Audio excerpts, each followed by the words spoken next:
Hello everybody and welcome back to Call of the Netherdeep, some D&D. Let's say hello to the players. When I invite her up to my lap, she just stares. Oh, hello? We're inviting who to whose lap now? Hi. Luna, it's my lap. I know who you're talking about, She's but yelling at me. it's funny, the first thing you hear is, I invited her up to my lap. As I undeafen and you're like, what were we reading? What were we reading? Yeah, my meeting goes to, like, are we reading some smut now? Is that what's happening? But that's me. I'm corrupt. Anyways, hello. Thank you, James. I asked the mods in chat, because our last session, Bowdy pointed out, because Bowdy wasn't here and was watching the VOD, and I was, like, way quieter than everyone else. So I think we're better this time. But again, at any point, anyone in chat, again, I sometimes, like, in the midst of a full-on battle or something, I may be not looking at chat all the time, but I still try. So at any point, if audio goes wonky, please let me know. And we could fix it. I was excited because we were supposed to have the whole gang back today, but of course, like, humans are humans, chronic illness, chronic pain, turns up at the worst of times, so Than, playing Cole, will not be with us today, at least at the start. If the universe is kind to him, then maybe his pain levels might allow him to play in the second half, but we're not sure. We still got the rest of us in the meantime. And we'll also have to remember, I'll have to keep an eye on, because he's the one wearing the jewel. I'll just keep an eye on some of the jewel's abilities in case any of them become applicable or relevant while we're playing. And before we get into our session, I have a few, well, not a few, mostly one announcement, and I'll throw it over to you guys before we start playing. Also, Bowdy, thank you for the sub. Next week? Let me look at a calendar. No, 11 days from now, so it's like a week and a half. I'm having my anniversary stream, because I've been on this platform for 9 years, which is like 100 in Twitch time. And we're going to be having a lot of fun. I am bringing back a game that used to be a pillar of the channel. James looked, I think to date, it is still my most played game, even though I haven't played it in a long time, because that's how much of this game we used to play. And we're gonna be, I have 2 items on my throne wish list that I'm really, really eager to get funded, because they will both be helpful for my physical health and increase my longevity as a streamer and my ability to be able to keep doing this because of my physical issues. So the aim of that stream, other than just celebrating 9 years, is to see how much funding we can get for those 2 items. So there's going to be whole tons of incentives for tips or bits or donations on the throne pages.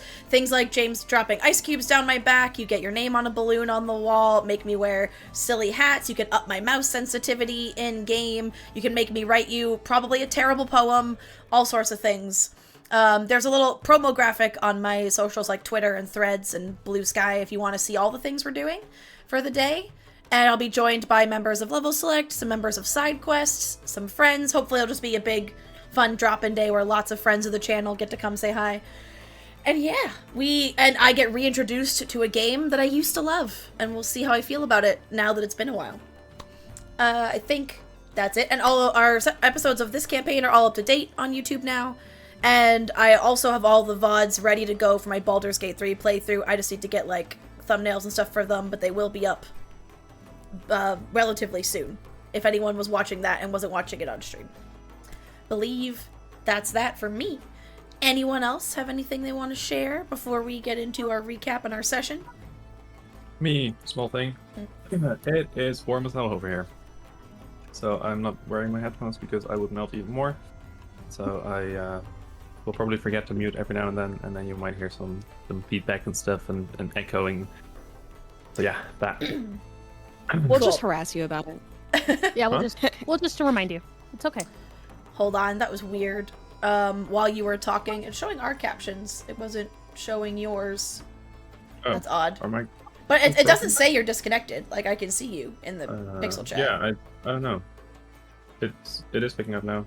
That's weird. It just had a delay. Whatever. It's not picking up everything. Odd. Maybe pixel chat is so strange. New one real quick. Yeah, I can send you a new invite link before we start. And I'm sure it's just a reminder, is your Chrome set to English?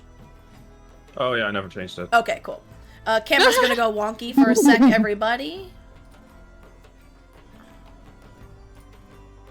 And then while they're doing that, all my streams are gonna be fundraising for my move to Georgia. Yeah.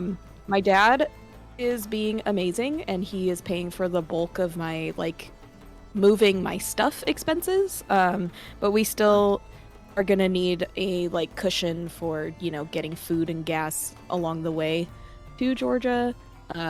So any help with that would be great. I haven't come up with any fun incentives because I've been stressed with school and stuff like that, so but I think I decided every 100 I would give away a tarot reading. So Fun. Yeah.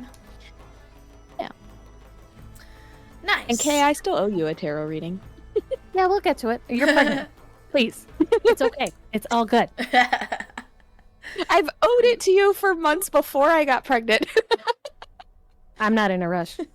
It's all good. All right. Anything else before we get into our recap? Sweet. Don't think so. Okie dokie. Goodbye, nice, fun, happy, peaceful music. Hello, ominous, underwater, scary music. No.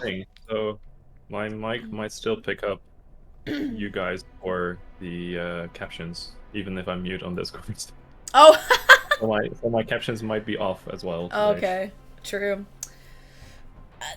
So it's weird. Sometimes even when I'm wearing headphones when I play in Briar's campaign, like the Witch Heart campaign, my captions pick up only what Briar says. And I thought it's like maybe it's bleeding through my headphones, so I turn them down and the mic's picking it up, but sometimes it still does. I don't know why. It's just weird.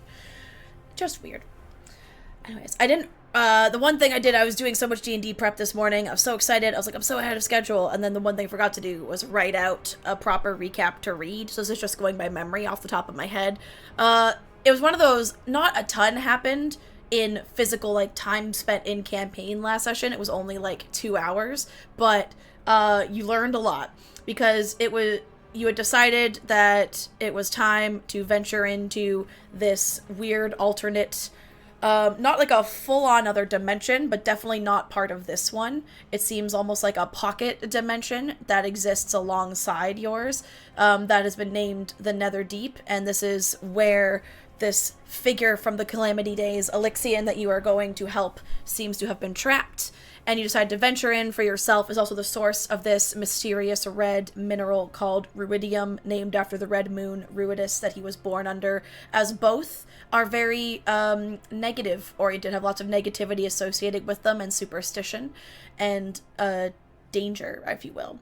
But you went into the Netherdeep, and only were you immediately met by some rather gruesome-looking aquatic foes, but you realized that the depth, the pressure in this dimension is like being dropped into one of the deepest oceans on Exandria. The sheer pressure on your body from the minute you entered was causing you a large amounts of physical pain, like every minute, and only one who seemed unaffected was your ally Maggie, who had come with you. So you quickly pieced together it was the fact that Maggie was the only one of you who had ruidium on her person, and was using a ruidium item, and since the Netherdeep is the source of all ruidium, it seems that is also the key to traversing it safely, or at least safe from the pressure of the Netherdeep, safe from its denizens and from other events. Time will tell.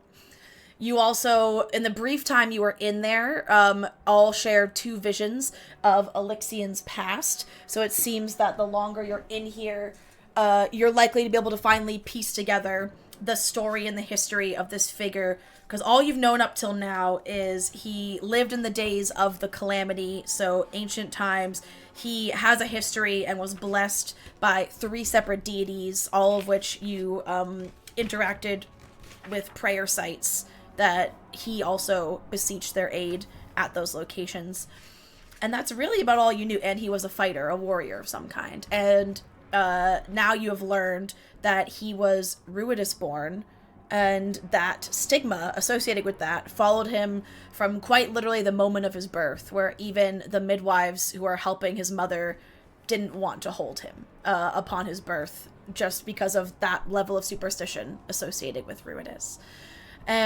With that, is there anything you guys wanted to do before we jumped back into it? Because you left and short rested, and in that short rest, other than healing the damage and recovering from the effects of the pressure, you also went and acquired some ruidium items. Some you got from Kael'Moro that you knew their location, some you borrowed from Maggie's friends.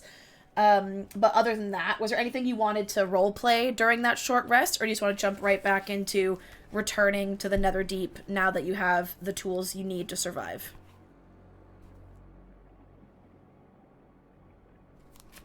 I'm fine going back I in. don't remember enough to have anything on my mind. Cool. To That's fair. roleplay. So just a reminder, because also if you want to switch around any of these items before we jump in, let me know. So Enna has a ruidium dagger attained from Galceriad. Orion has a ruidium short sword that you found in Kael'Moro. Promise has a ruidium short sword, but yours was obtained from Irvin. And then Cole has a ruidium shield that you guys found in Kael'Moro.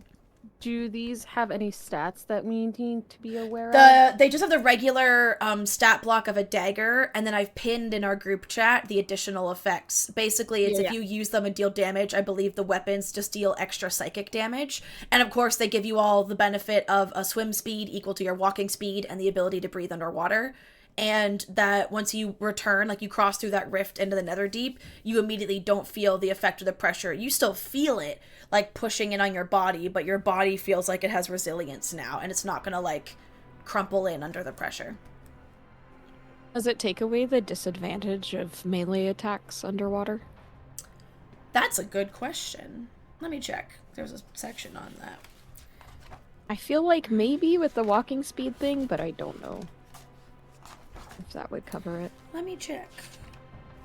'Cause there's little blurbs in the very beginning of some recurring features of this. I didn't think to look at that. That's a good call. Because originates in the Netherdeep. Underwater. Adventuring.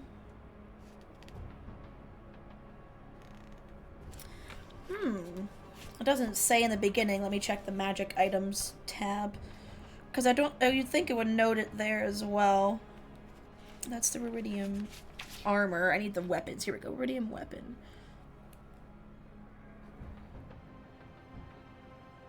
It doesn't specifically say. I'm going to assume no. Again, there are some weapons that don't have disadvantage. Like, Io's ruidium harpoon would not have disadvantage because it's a weapon made for the water. I think all three of our weapons don't take any. Because it's basically it's ones that are like a thrusting, piercing motion. Because like the aerodynamics of it, like the water and the daggers are small. It's more things that have slashing or like a larger arc, like a great sword, a warhammer, a battle axe. Like those would all have disadvantage because the resistance from the water. Your underwater combat. Yeah, but I'm pretty sure short swords and daggers are all piercing, right? Yeah, daggers, short swords do not have disadvantage, so you're fine. Well, You're all nice. good. Yeah, daggers, short swords, spears, javelins, and tridents. You're good. Okay, in that case, we'll go to our map. And you guys should see, again, you're back in that opening chamber. The enemies that you fought, the light devourers and the bloodfins, are gone. There are those two statues, a reminder for what it looks like. You are floating 10 feet above the floor of a cavernous pit with the rift at your back. Two enormous statues have settled into the sea floor at awkward angles. Each statue is missing its head, and one of the statues has an outstretched hand that looks like it might grab anything that gets too close. Covering the statues and clinging to the walls are crystalline tendrils that shed dim, eerie red light. A 10-foot-high tunnel at floor level leads out of the sunken chamber, which has patches of seagrass growing everywhere. And if you look up, you just see endless blackness. There's no ceiling above you. And again, you know from the pressure, you are very deep. So your guess is the water above you, like, for all your intents and purposes, it's basically endless. Like, if there was a surface you could reach, it would take you a long, long, long time to get to it. Cool. All right, let's go find the surface. So this one, there's only one exit. You can see that tunnel on the northern end. So you don't really have a choice per se in the beginning of where to go. So I will just reveal... There you go. You can see the tunnel up ahead. Put your tokens in like the marching order that you're going into the cavern, just for my knowledge. Maggie will always be at the back. Maggie will always default to the back, and then we'll put Cole next behind her, since Than is here but not here. Because I'm bigger than Promise, I assume I'm bigger than Promise and Orion, I'm gonna be behind them. The So I'm gonna tunnels, be in the middle. the tunnels, by the way, are all fairly small in this place. Where's the dimensions? great. They are only 10-foot high ceilings, and they're 10 feet by 10 feet. So they're a little bit. You can touch the ceiling, yes. Are these squares 20-foot squares then? These are 10-foot squares. 10 foot. Like that square, the graphic pushes a little in, but so baby is like 9 okay. feet. But yeah, it's 10 feet. It's one Okay, square. gotcha. But yeah, these squares are 10 feet squares. All right, so put yourself maybe in the tunnel, in the line. So Enna would be at the back because of your height. And then Promise or Orion, who would be leading the way. Probably be... We have Orion in the front. Shortest first, because everyone can see over him. Exactly. Love it. Okay. There we go. So you head forwards towards that tunnel. As you enter this next chamber, which you should be able to see. I should have removed the fog for you. The water shimmers as you enter, and at first you just see a chamber that looks very similar to the one you just left, but circular shape. There's seaweed covering the floor, filled with water, and there are red rubidium veins around. But as soon as you enter it, you're all drawn into a vision, and the water shimmers in front of you as you're transported out of the undersea gloom and into a child's room. Simple comforts are scattered around the room's perimeter. A teddy bear overgrown with iridium, a cradle lined with iridium spikes, and a rocking horse with tendrils of iridium crawling up one side of it. I will give you an image, if you would like, for reference. Sure. Is it switching? I might have to refresh my above VTT. Hold on. It's been open for a while because I was doing prep, because it wasn't switching for me. Also gonna turn the music down. The rocking horse. Okay, there we go. That's what you should see. That's better. Yep. Simple toys are scattered on the floor, with more of them on small wooden shelves. All of them are laced with ruidium. Sunlight shines into the room through two small, high windows. You hear muffled voices coming from outside and the occasional dull thud.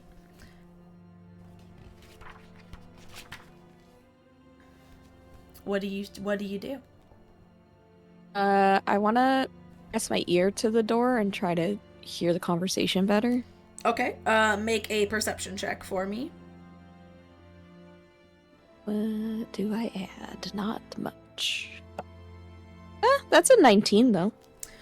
Well, first you put your ear to the door and you don't really hear anything, but you realize the sound you hear is coming from the windows to the outside, whereas the door leads into, like, the more of the home. Here, I'll give you a map of the home, and I'll put your tokens where y'all are.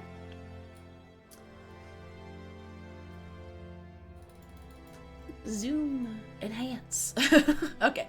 Players. So, these squares are back to 5 feet. By the way, you guys are all in this kind of area, in this part of the house. Your things are a little bit big. I'm not going to bother messing around with the sizing. Pretend you're not as squished. But this is like the childhood room that you are in, this part of the house. And the windows, you hear noises coming from outside. You hear voices. And then the dull thuds you hear, you realize accompanying with those dull thuds, you listen, it sounds like there are voices, both a male and a female voice, occasionally crying out in pain. And the thuds sound like they're being, like, hit with something. Oh. So they're still too far away for me to hear words? Yeah. You just hear some angry voices, yelling things. You hear the occasional, maybe, profanity, and then you hear people, sounds like people are in pain. What do I see out the windows? They're a bit tall. You would need to get a little bit higher. Like, they are 7 feet off the ground. So you would need to have some assistance to look out. Wait, why am I dead all of a sudden? I don't know. All of a sudden, I you know, went to I 0. saw that. I was He like, just died. you doing something? I didn't do anything, but like on my character sheet, I still have my hit points. It's just on. That's so weird. Maybe fix open. Are there Yeah, because if I click open character sheet on Orion, I see your hit points. That's odd. Do you need help? Oh, I'm fixing it in... Oh, I can't fix it. If you right-click your token, you can edit your hit points on the token and just make them match your character sheet. Because the token says 0 for some reason. I don't know why. Yeah. I can't. on the That's so odd. yeah, that makes sense because it would have to be from whatever damage you took. But his fights character and stuff, sheet so- is take any fine. damage. Right, no, I know. I'm saying that the reason you can't edit your token is because of that. Whatever, we'll ignore it. Just trust your character sheet. I'll just take 1 point of damage and then heal 1 point of damage to that chain. Like, Maybe. fix it. Nope. Oh, there we go. At the front door, is there like, you know how doors like have windows in them sometimes? Is there anything like that where I can see? There's not. It is a Oh. plain wooden door. This is a fairly, like, not This house is ramshackle is the wrong word, but, like, it's a fairly, humble dwelling. That's a kitchen window, The size right? alone. Yes, okay. There you go. If you look out the kitchen window. So as you look out, as Promise looks out the window, and you guys are still in the bedroom, you all hear a voice in your head, which you now, because it's whispered to you once or twice since you've been here, you gather this is the voice of Alyxian, and you all hear, "You have found me, my friends. Witness my earliest memory, the pain of a child born under the ill-fated sign of Ruidus. We were turned on by friends and kinfolk as war raged around us. Many people suffered from my presence, but my parents most of all. My story begins with them. Their story died with me." And with a loud crack, one of the shadowy figures outside strikes Alyxian's father, sending him to the ground. So you see these 2 tokens I made a little bit smaller outside, and they have a purple, little dot. Those are his parents, and the ones with the green dots are what look like just other villagers or people that live nearby, just, like, ganging up on them and attacking them. And they're shouting things like, 'cause if you get to the kitchen window, things like, "Monsters birth monsters," and another one, as one of them goes to, like, kick his mom, goes, "You brought this ruin upon us," and they're just, it seems like they are just blaming them for the day she gave birth happened to be a day with Ruinous high in the sky. Can I insight check to see if this is like a vision or like, you know, like would I be able to help or is this just a vision kind of thing? Make an insight check. Or you can make an Arcana check, your choice. Definitely insight. +7 or +0? Oh god, that's only a 9. Okay, 9.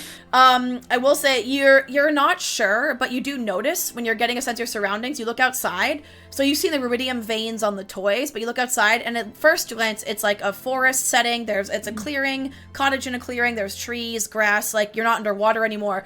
But then you look, and some of the trees have like coral growing out of them. And then the ground almost has large, almost like a watery sheen, like, to it. And it's like, even here in this, you're seeing a memory of Alyxians, but even here, the Netherdeep is not far away.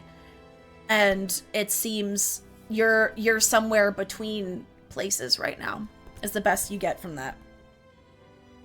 Okay, well, I'll call out to my friends, like a whisper yell, so hopefully they don't hear me outside, and just be like, hey, there's shit going down outside. I don't think it's real, but if you guys feel like we should do something about it, I just don't want to jump in alone. Could I roll an insight to see? Kind of assess. You want to roll insight to see what? Well, the event's already passed, right? No, it's still happening. And you also Okay. notice, if you look outside, the faces, his parents are clear as day. Like, his parents have full, like, faces fully formed. The assailants all have this kind of rapidly changing, almost shadowy looking face. Their forms are a little less, specific, and you get the sense he mentioned this is his earliest memory, so obviously he's not going to remember as a child probably the faces of all of those assailants, but he knows his parents. So just like it suggests as a memory, things fade over time. Like that just lends itself to what he said. Did I like look strong in any way, like experienced in battle or anything like that, or just no? They common literally people? just look like common villagers. They're all, none of them have any fancy armor. They all have like, not like, you know, like pitchforks and things, but not like weapons, like some like short swords and stuff, but they mostly seem to be using physical like melee force. Like they clearly didn't come here to execute his parents. They are also like making it, they're drawing it out a bit. They are kind of torturing them. If they wanted to just end it quickly, they would have, you know, slit their throat, something like that, and they're not. They are like just beating them down. I'm gonna see, like, I'm wondering if Anna can, because you said there's like a sheen, right? There's like a glamour, almost looks Not like. so much a glamour, more like, you know, like the reflection of water on the ground. It's like there's large puddles throughout that the only reason you can think they're here is because you're still in the Netherdeep, you're still underwater, but you're seeing something else, and it's like the bits of the Netherdeep poking through the vision or the memory kind of thing. All right, I'm gonna roll insight Mm-hmm. to just if I should, you know, do something about this. Yep. Yeah, 17.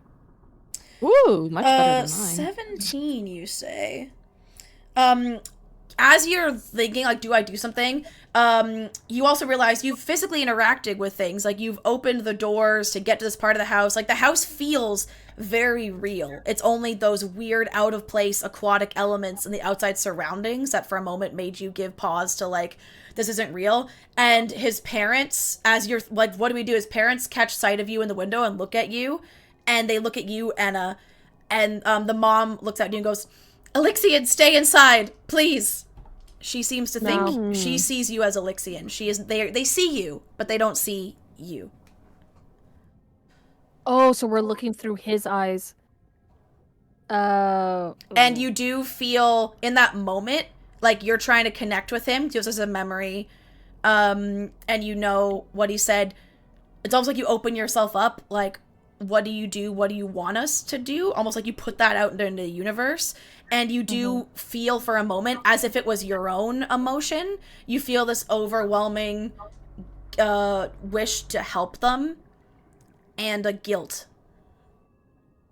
Almost like a guilt because he didn't. Oh, so we're just watching it. I just wonder if the villagers would also see us as Alyxian, because Promise has big wings. Like, she could be scary, but if she's seen as a small child, that's not gonna work. Especially 3 or 4 if Cole's still in here. And I opened a door. And The front door? Or the door into, like, the bedroom Yeah. again? The front door. Okay. No, the front door. And can I throw a ball bearing at one of those people, Yeah. beating them up? Sure. That's not really like an attack roll, because you're trying to see, like, if it goes through them or something. You're trying to see if they're corporeal, or are you trying to draw their attention? Like, what's the goal? Yeah, I mean, kind of all of the above. Like, see if it goes through them. Basically, just distract them from Okay. the parent. If it doesn't go through them, so yeah, just see what happens. Okay. Make a straight dexterity check for me to see if you, like, roll it towards them or if you actually throw it far enough to hit one of them. Straight dex. That's a 10. Okay. Ooh. You roll it out the window or out the door. You don't hit one of them, but it stops maybe like a few feet short. But one of them does look up. He looks at you. He looks, as he sees you, he looks super, super pissed, angry, like, to sees you. An instant revulsion crosses his face, and he gestures to some of his buddies, and 4 of them like start to break away and come towards the cottage, and I need you to roll initiative, while the other 2 seem to stay intent on continuing to harm his parents. So let me just roll. They'll all have 1 initiative, so let me just roll for them.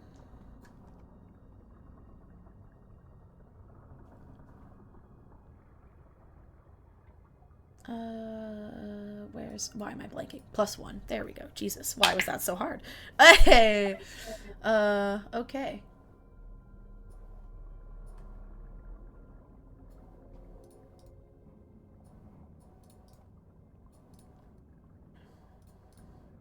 They rolled a natural 1 on their initiative.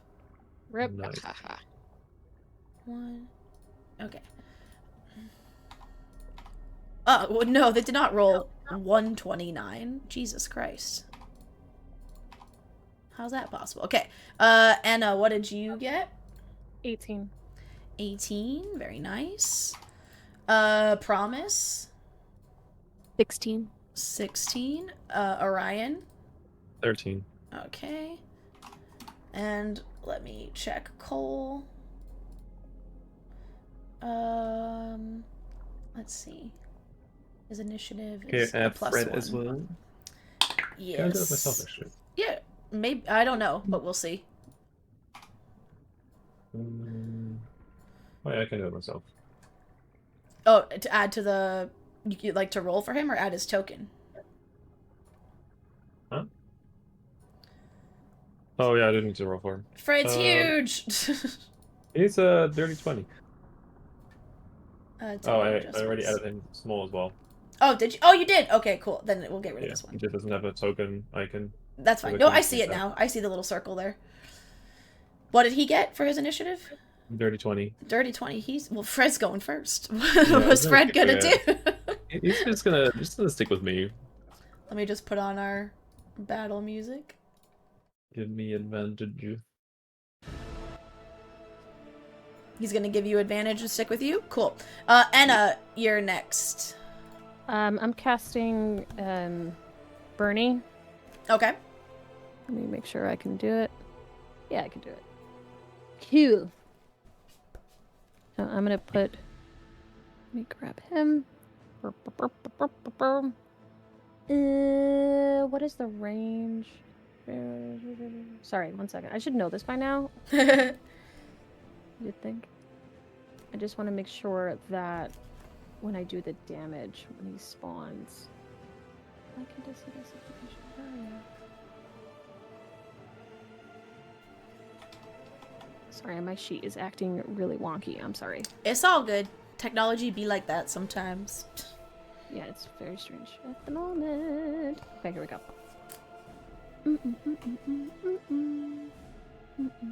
Okay. So within 10 feet. Okay, so I want to make sure that I don't get the parents. Yes. Because they are not looking very good. Mother of pearl.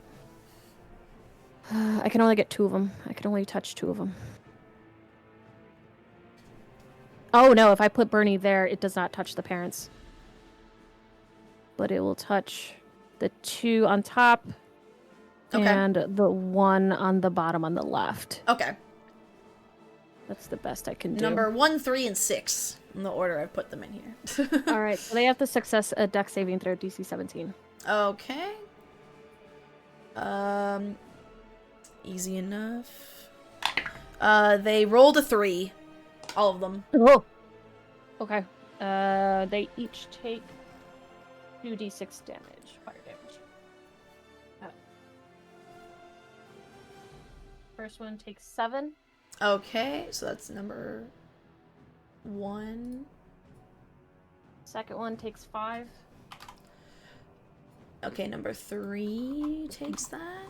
Yep. Third takes 9. Ooh. Cool.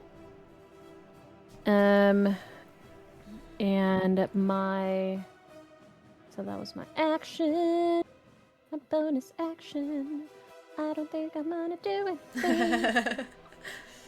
You're not gonna move? You want to stay in the house? Because No, right I'm now, moving in. anyone can get out the front door because Orion is small. You can probably, like, jump over him, or he can duck and y'all can do it, or he can step out of the way quickly. I'm gonna bring Anna out. Yeah, I'm gonna bring her out. Okay. Is Orion in front of the door? Is that the door that he's in front of? Yes, that's the door, the front door to the house. All right. I'm gonna stand just right of the door. All right, Okay. and that's my turn. Promise, you're next. I am going to Misty Step to the parents. Okay. I'm gonna spread my wings so that they're shielding them. Mm-hmm. Love it. I'm gonna put a hand on each of them and lay on hands. Okay. I'll give them each 5. I don't know how many hit points they have, but Okay. That I'll puts just them give back them up. each That 5. puts them back up to full because they are just commoners. Okay. Like, they are... That's what I figured, Yeah. that they weren't very. And then, yeah, I'll basically be trying to act as their shield until my next turn Okay. when I get up and try to smack some people. Okay. Did you move your token? Is mine just not reacting? I did not. I'll Okay. move it. I'm on the ruler. I forgot. Right. Classic. Anything else? I believe that is bonus action and action. Okay. So, nope, I'm good. Orion, you're next. All right. Why is my sheet active? I can just make it over there. Oh no, that mouse didn't work. Yeah, I'll just make it over there and snap that guy in front of me. Okay. With advantage. Yep. Oh, that is 20 something. That absolutely hits. That's sneak attack. Hell yeah. Let me double check. So sneak attack is 26 or 36. This might. Yo, just an extra 18 damage potentially. That's amazing. We love it. It's the annoying thing of playing the same character in 2 campaigns, where one for sure. No, this one is still 2d6. So 36 total. Oh. I think he's not going to be very happy. That is 14, 17 points of piercing or psychic damage. Nice. We love that. That's number 6. Okay. Cool. Anything else? I mean, I'll just stab him again. Do it. I'm jealous. roll. My rogue doesn't get 2 attacks in the campaign where I'm a rogue, but I also don't think she's as high a level as you. I have even more attacks than 2. Wah! 17 to hit. Absolutely. Alright. So that is another 7 points of psychic damage. Nice. And another attack. Oh, that's off the table. This guy is definitely bloodied. That is a... Your character just randomly dropped to 0 again. For some reason, above ETT just wants you dead. Just ignore it. What It's is rude. this? What the hell? It's rude. I'll fix it in between rounds. Or in between turns. That is above 20 again, so I'm guessing that hits. Absolutely. That's only a d4. This is That a is another memory 6 points from of his psychic very damage. humble... 6 points, you said? Okie dokie. Yes. Cool. Anything else? No, that's my turn. All I'll right. just fix my character Next now. it is Cole's turn. What's Cole's movement speed? Merp. I'm not going to use up any of his, like, okay, 30 feet, features that are, like, you know, limited use. These are 5, so 5, 10, 15, 20, 25, 30. He can just get to this guy. And Cole's just gonna do a battle axe attack against this guy. It is a +8 for him to hit. And then it's a D10 +4 if he hit. Does he get... He gets 1 attack per action. Okay. So... That is a... Yeah, he hits. And I need... There's a D12. Does he not have a second attack? No, he needs it. No, his character sheet says 1 attack, but he's a cleric. He's not a... Like Does a fighter or only anything. got 1 attack? Oh. Yeah. Where's the D10? I rolled a D12 by mistake. There we go. Oh, he rolled a 1 on the D10. Feels bad. Oh well. Still, it's damage. That was his action. Does he have bonus actions that are, not using up spell slots or anything? He has 2 weapon fighting, but his axe is a battle axe. His other weapon is a crossbow. He doesn't really have a secondary weapon, and his rubidium item's a shield. So, alright, that's Cole's turn. Now all the berserkers get a go. Bear with me. They're simple. They're all going to do the same thing. All of them are going to reckless, so you now have advantage against dawn attack rolls against them. Just make life easier. They will all do the same thing. Okay. That's Promise. Promise has the bonus, right? Or do we all? No, everyone does. Every single of the enemies is using like their reckless feature, so they are all attacking so recklessly that they've made themselves easier to hit. So let's start with this one. Only rolls a 9, and where's number 6? That was to hit Orion, so that misses. And then Berserker number 2 is the orange one. They are going to... I guess they're actually hitting Promise then? Because Promise, your wings are over the parents. So they're still continuing to, like, try... But then they're going to bring out their axe and try and, like, if you slash want to, at your like, wings. add to the parents' AC. I don't know how you would want to do that, though. It's interesting. They can roll against because that is cover. You basically... I'm acting as cover, Yeah, you've given them cover. But they're literally commoners. Their AC... Okay. Right. I think we'll do that. That's more fun. And it's more using your... Okay, total cover adds... Oh, it says they can't directly be targeted. So I'm going to say they're hitting you. So they'd have to be... They're hitting you instead. Okay. So this one is going to try and slash at your wings. But he rolled a 7 to hit. Oh, he has advantage. He gets to roll again. Hold on. Promise, are you on the ground? That's an 11. That still doesn't hit. Okay. If the parents are on the ground, they're huddling under my wings, so I'm like bent down. I'm crouched down with my wings like over them. Okay, this one, that's a 19 on the first That one. hits. Okay, does 19 hit Cole? No, it does not. His AC is 21. Misses. Next one, number 5 is this one. So also trying to hit Promise, but Promise is wings, really. So that is a 16 to hit. That hits. Okay. I will do my best He to use my wing in deals place, though. 11 points of slashing damage. Owie. Now this one is gonna go for Orion. Okay, do they do better? So that's a dirty 20 to hit. Shield. Oh, actually, no. Meets it, beats it. So no, never mind. It is. Okay. He does 13 points of slashing damage to you. And the last one is also the one up by Cole. Let's see. Oh! Okay, natural 20. They'll hit. So that's already 12 points. Plus 1, plus 3. 12 plus 1, 13, 4, 17 points of damage to Cole. I'm sorry, Than! I'm sorry. Okay. Slashing damage. He's not resistant. No. No. Okay, cool. Cool. That's round 1. So now back to Fred. What's Fred doing? Still sticking with me. Okay. Anna, you are up. All right.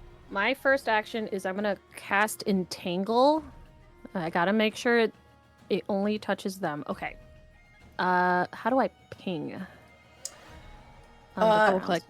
Do you want me to make an AoE on the ground? What's the size? Yes, 20 feet square. 20 foot square. Okay.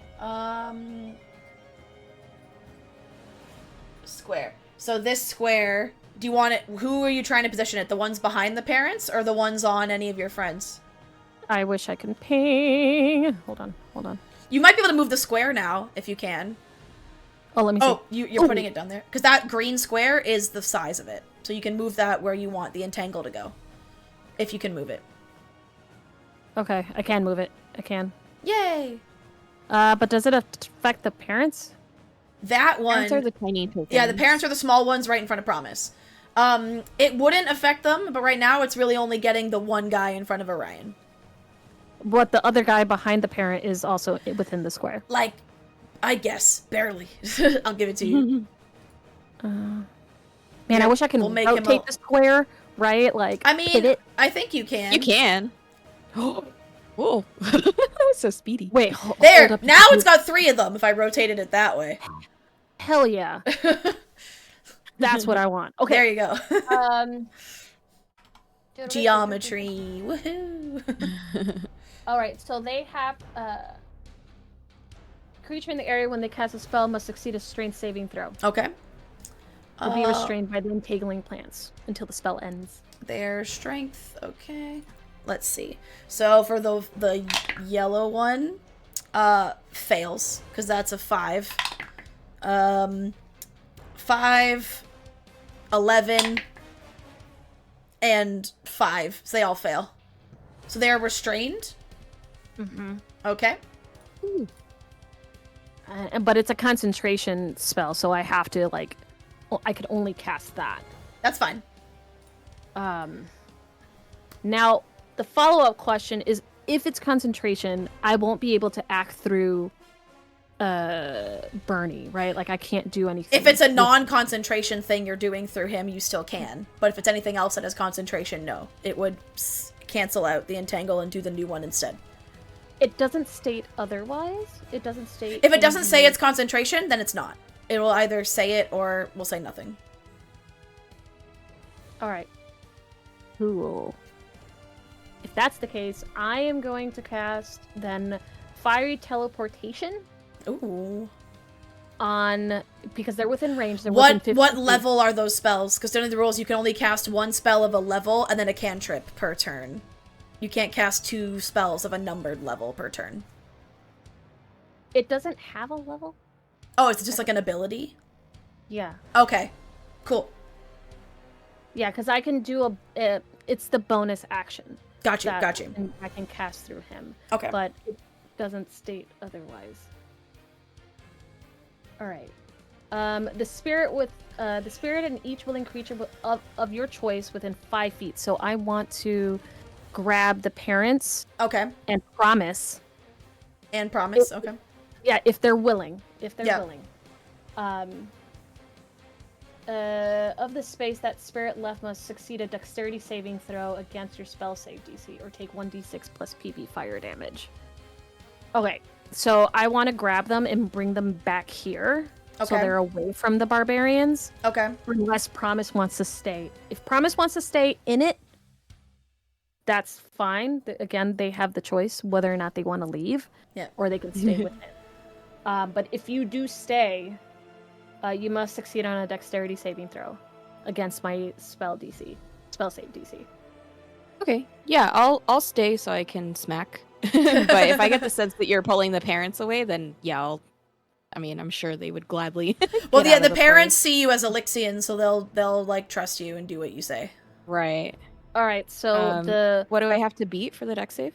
17. Oh, I think I beat it because that's a 16 on the die, and then yeah, I rolled an 18. So. All right. So the 2 guys that were behind the parents. Yes. Make a dex save. Anybody, whoever was 5 feet within the parents. Okay. One of them. Oh, the one that's restrained. Yeah. Can they there's not? 2 of them. 2 of them. I think that's an auto fail, isn't it? Yeah. Hold on. I'm gonna double check. Restrained condition. Yeah. The guy that's in front of Orion, and the one The other one, I'm gonna ping him. These two. It has That disadvantage. guy? So it has disadvantage on the dex saves, but it can Okay. still make them. But disadvantage.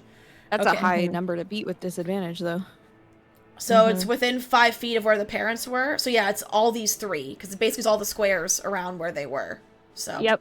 Okay, so 2 of them have disadvantage. So let's see. The first one, which is one of the ones closest to Orion, rolls an 8, so fails. The second restrained one, oh, that was a good roll, but disadvantage. Rolls a 9, fails. And then the unrestrained one rolled like shit. Rolls an 8. They all fail. Okay, so they each take 1d6 plus my proficiency bonus, which is 4, so 1d6 plus 4. Okay. I'm gonna roll an additional d8 on the one in front of Orion Okay. because of the enhanced spawn, because it's a fire spell. Gotcha. Okay. Okay, so the one in front of Orion, let me grab my d8. Which is number 6. Which is the one who's looking the most rough of all of them. Watch him just burn. To burn. He takes 12. Ooh, okay. Ooh. That's the one that I used the enhanced spawn Yep. on. And the other ones? Okay. And the other 2, 6 Okay. and 9. Okay. And that is it. So now Bernie is... I need to move him here. But he teleported out, so I guess he's back here then. Yeah. Right? I would think so, yeah. I would assume so. He's guarding the parents. Yeah. And that is it. Okay. Promise, you're up. Okay, so I'm gonna go to the one that's. If I move to the one that's looking really rough, will the guy above me have opportunity attack, or am I far enough away? Nah, you're far. You're not right up against him. Here, we'll put him a bit more Okay. there, and then that makes it more clear. Okay, so I'm gonna go to the one that's super rough, and hit with my quarterstaff, Okay. two-handed. And you have advantage because he's restrained and they reckless. thank So God. you. Too bad you can't get double advantage, but that's not how D&D I works. know, right? And I rolled 4 twice, so that's a 10 to hit. That misses, unfortunately. Second attack, same thing. That's okay. That's much better. That's an 18 to hit. That hits. And I will, let's see, that's math. Math. 6 damage. Okay. He's looking And pretty he's still... rough. Alright, question. My flurry of blows, that's 2 attacks, right? Yes. Can I split them between him and someone else? I don't see why not, but no one else is in melee of you. But if he goes down, I still have movement. Oh, I see what you mean. Yes, you can. Okay, so I'll just roll the 1 for now to see if it. Oh my god. Okay, that's another 18 to hit. Hits, yep. And let's see, that's 3 of blows are both unarmed strikes, so that'll be a. That's only 5 damage. Is he still up? Yes. Okay, so then I'll just hit him for my last one then. Yep. That's a 16 to hit. Hits. And 4 damage, and I'll extract aspects. Okay, and this applies to all of them, because they are all the same. Remind me what you want to know. They're not immune to any conditions. So I can tell you that. Okay. Yeah, it's immunities, and I None. believe... No immunities, no vulnerability. resistances, no vulnerabilities. Okay, and no condition, so that's all for damage, and then no condition immunities either? No. Okay, None. cool. I'll just yell out, "You're pretty fucking normal!" That they are. All right. Cool. And I will stay with my new, very beaten up friend. Okay. Orion, you're up. Alright. He looks really, really rough, doesn't he? Barely standing. Like, breathe on him too hard, he'll fall over. Just flick him. Just like Okay. more. Since they are a bit tougher than I thought they were, I'm still going to use Blade Song as my bonus action. Because there is the other one. You can split your... Huh? There's 2 with you. You can split your attacks potentially, depending on how Yeah, the no, wording but like is. I'm still gonna use Blade Song for my bonus action to Yeah. boost my AC and all that stuff. So it's now 19. Then I am going to. I can choose which attack I use sneak attack on, right? I Or believe is it so. always the one that hits first with advantage or whatever? Let me check. Features and traits, class features. Once per turn, so that implies you can choose. You can deal an extra 2d6 damage to a creature. Blah blah blah. Yeah. Okay. Then I'm just gonna attack. Yeah, just do a regular attack on the damaged one, and then save your sneak attack for the other one. Yeah, that's my plan. But if I have to, I mean, Oh no. Oh no! Oh no. Oh Right. no! So my first attack is a 13. Hits. Okay, good. Yeah, just a regular attack. Okay, that's pretty good. That is Just 8 describe points. just describe how you want to finish him off. He had literally 1 hit point, so don't even roll. I'll just slit his throat. Nice and Classic, simple. easy. All right. Okay. And your next. All right, next one is on the other guy. That is a 17 to hit. Hits. Sneak attack. Yeah. And this is number 4. Oh man, I rolled a 1, a 2, and a 3. Oh, don't you hate that? Yeah. So that is 9 points of psychic damage. Okay. And that is my turn. Okay. Cole is again gonna go for hitting. He'll go to hit Berserker number 1 with his axe. Pow! That's a 17. That hits. Pow! I rolled a 1 on the damage dice again. This is rough. This is rough. You All are right. not worthy to play. I know. I'm not worthy. All right. Well, that's Cole's turn. Next it is all the berserkers. So this one, what's their movement speed? I'm assuming it's 30 feet. Yeah. Okay. 5, 10, 15, 20, 25, 30. Oh jeez. They can get there. And they are going to reckless, as they all do. Yep. Take another big old around Bernie, and this is to Alyxian's mother. And I can just go and do a big kick, and since she's up against the house, kicks her back into the window. The window breaks, and her head goes into the glass, and she falls unconscious, slumped against the wall of the building.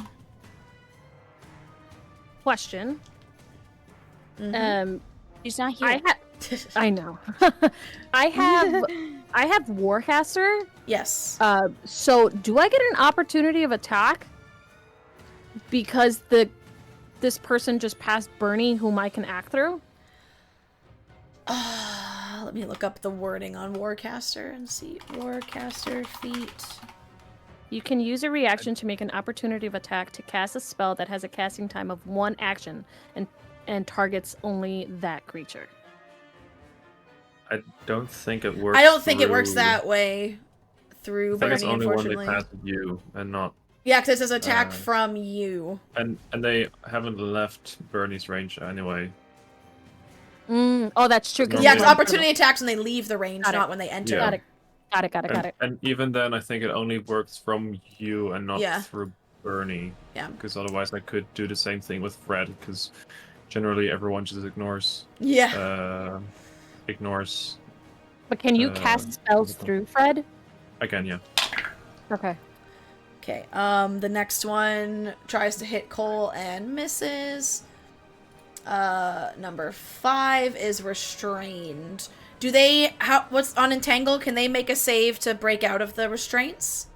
Let me confirm, one moment.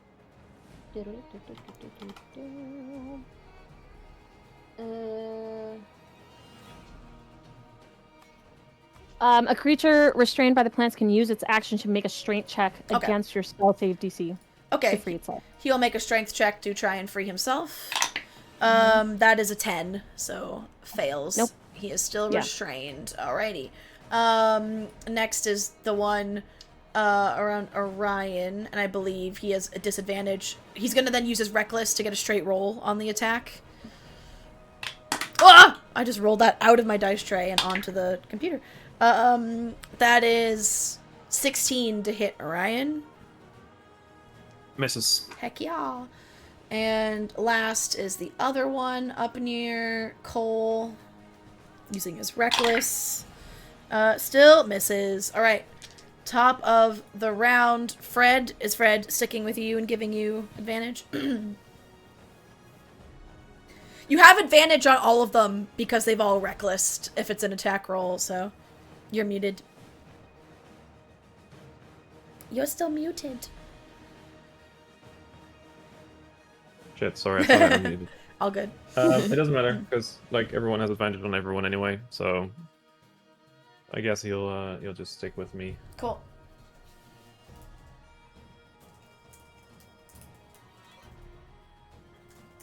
Actually, is the guy that just tried to...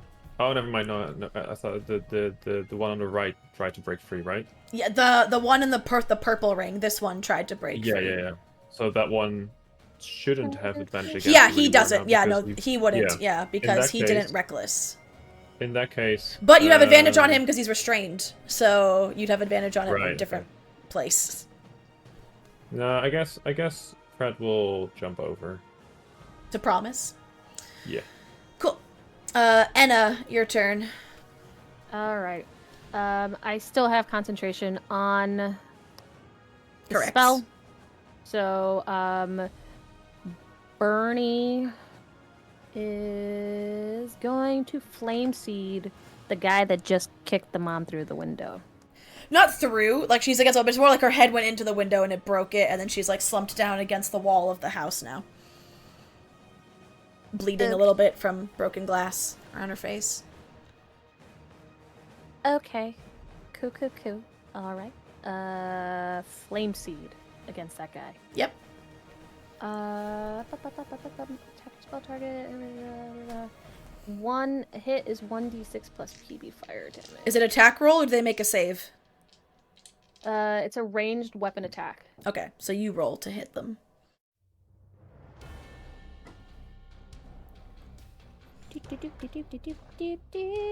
But what do I add to it? Oh, to hit is...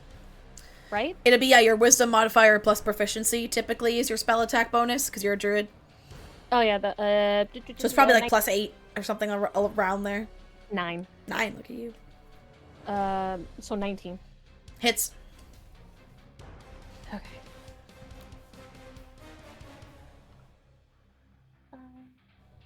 I'm also going to do the enhanced bond with this.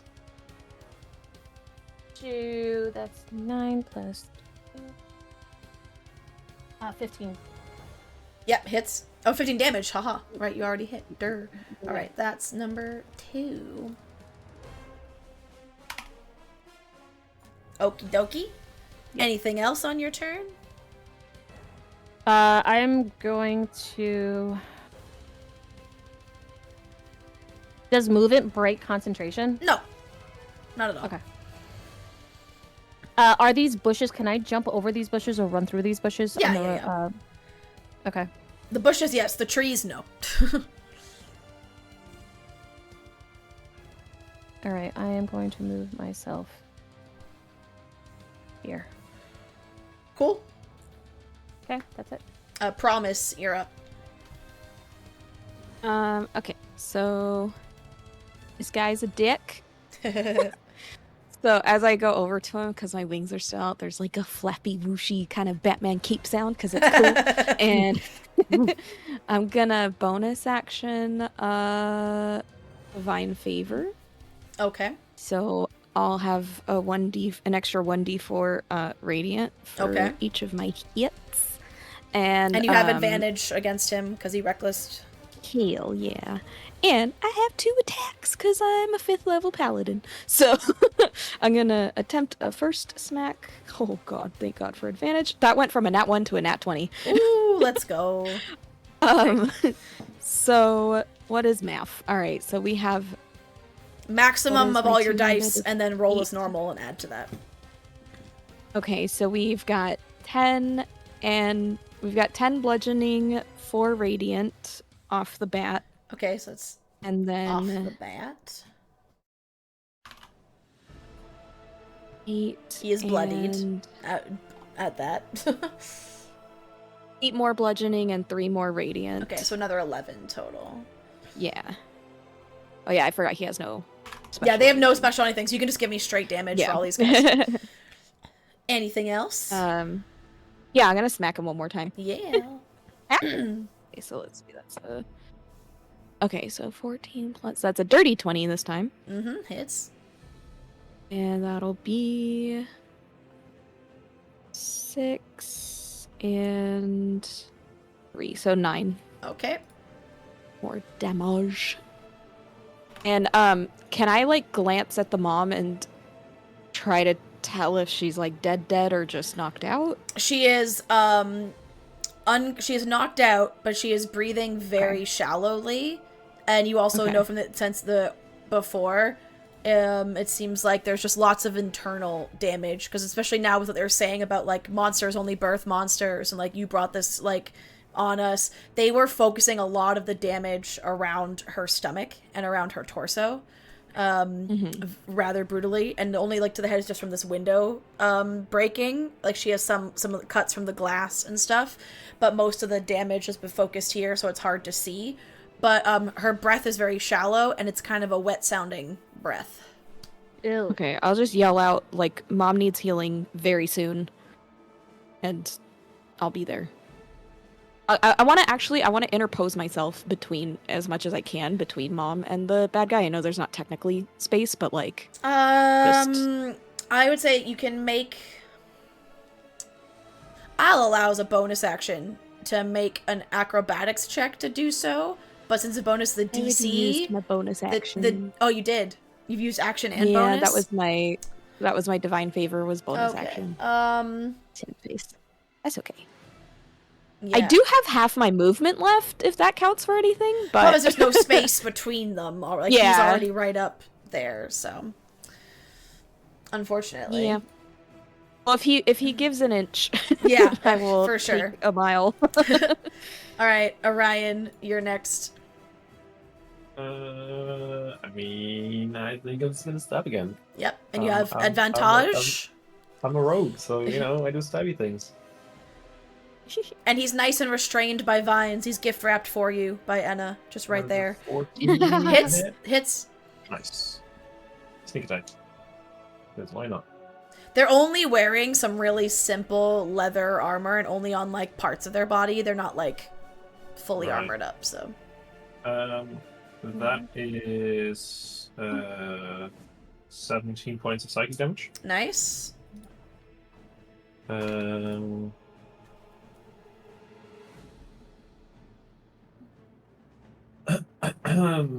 You know what? I'm just gonna use...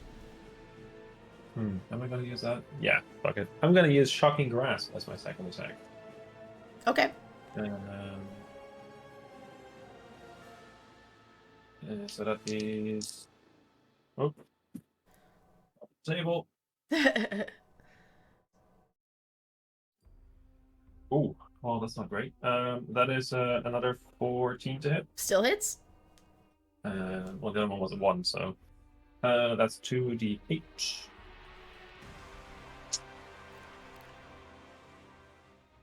That's 10 points of lightning damage. Yep. Is it lightning? And this one is also now looking bloodied. All right, then I'm gonna stab it once more.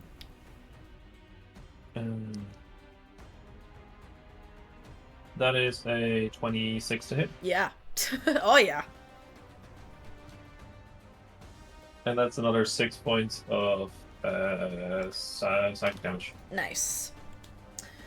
All right. That's my turn. Since Promise yelled out that the mom needs healing, Cole did not prepare mass healing word, or not mass. I'm just bonus action healing word. Okay. What Cole is going to do. Is that an action? Oh, it's meh. I closed it, and then I still have one more thing to look up.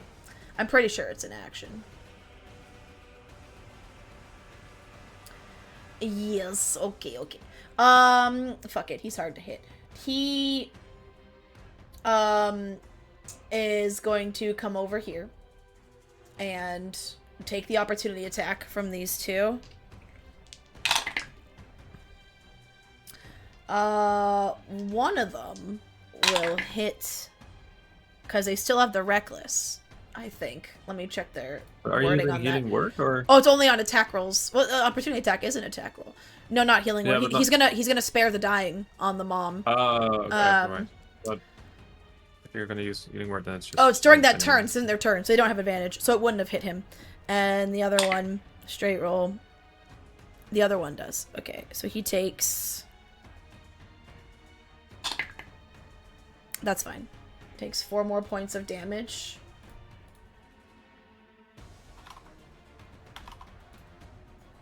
Open character sheet. Because he is going to spare the dying on Alyxian's mom, so she is now stable. She's not making death save. She's still unconscious, but she is stabilized for now.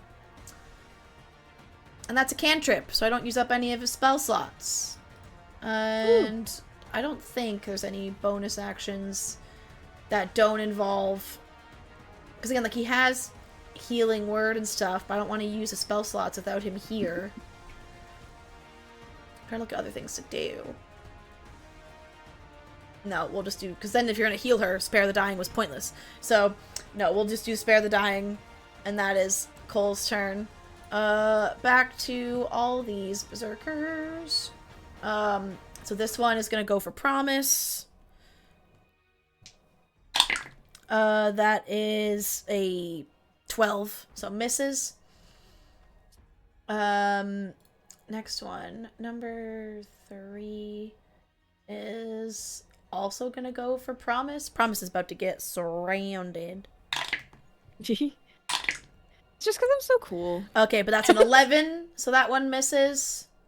And this one These guys is are an green. is an 18 to hit. Oh man, yeah, Okay. that one hits. One out of 3 is not bad. No, it's not. Okay, and they deal... What's Not the quite meatloaf territory, but modifier? it's fine. Okay. They deal 8 points of slashing damage, the one that hit you.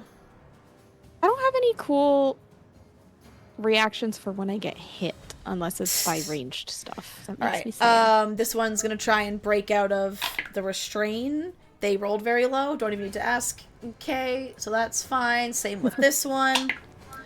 Also rolled really low, single digits. So that's their turns. Round 4. Fred. Did the one in front of me not attack?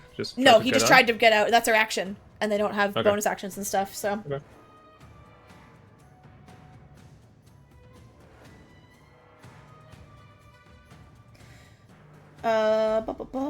It's, so Fred, is Fred sticking with Promise, or is Fred coming back to you? Fred's coming back to me in that case. Okie dokie. Okay. Then it's Enna's turn. Perfect timing, okay? Sorry, Beeb wanted mom hugs. That's Okay. fine. How dare? I know, how dare. I'm gonna do boom. Oh man, they're both down. Well, the mom Cole has done Spare the Dying on her, and you all saw that, so you know she's out of dodge. In that moment, while you saw the ones ganging up on Promise, you saw the father also seem to succumb to his wounds, and even though he had been healed, he slumped over, is not breathing, so he's not unconscious. He doesn't seem to be. He seems to be no longer with us, because she was breathing, but very shallowly and very injured. He is not. Ah, great. Now I'm trying to decide if I want to use cauterizing wounds on them. But that will break the concentration on these two guys. Oh, Lord. How long do I have for cauterizing wounds? I don't... read me the text on that, how that works again? Or cauterizing flames, excuse me. You gain the ability to turn death into magical flames that can heal or incinerate. When a small or larger creature... Are they smaller than me? They're medium, so... Yeah, when a small or larger creature... They're larger than small, because they're medium, so yeah, you're fine. Okay. Dies within 30 feet of you. Ah, crap. They're within 30 feet of you. Oh, thank God. Of you or of your wildfire spirit. Oh, he's right there. A harmless spectral flame springs forth in the dead creature's space and flickers there for 1 minute. When a creature you can see enters the space, you can use your reaction to extinguish the spectral flame there and either heal the creature or deal fire damage to it. The healing or damage equals to 2d10 plus my wisdom modifier. You can use this reaction a number of times equal to your proficiency bonus, and you regain all expended uses when you finish a long rest. Up to you. I'm gonna think with your knowledge of what this is and what's happening, up to you. Yeah, and it's a reaction. But it's a... See, is it a spell, though? It's a reaction. And it uses my wisdom modifier, so I'm going to say that it... Do you have limited uses of that feature? Hmm? Cauterizing flame. Do you have limited uses of it? I have 4 uses of it. Like per long rest kind of thing? Mm-hmm. Okay. Mm-hmm, mm-hmm. And if I use it, because also keep in mind, this is the second chamber of the Netherdeep. We're early days into the dungeon crawl. First room, y'all. Do with that. Technically second room. You just dealt with the first room last time and then rested and came back. Yeah. All right. If that means we're gonna let these people die, then okay. I mean, the mom's stable. Cole's looking after dad. him. Yeah. It's the dad. We have 4 other people in the party. Ah, crap.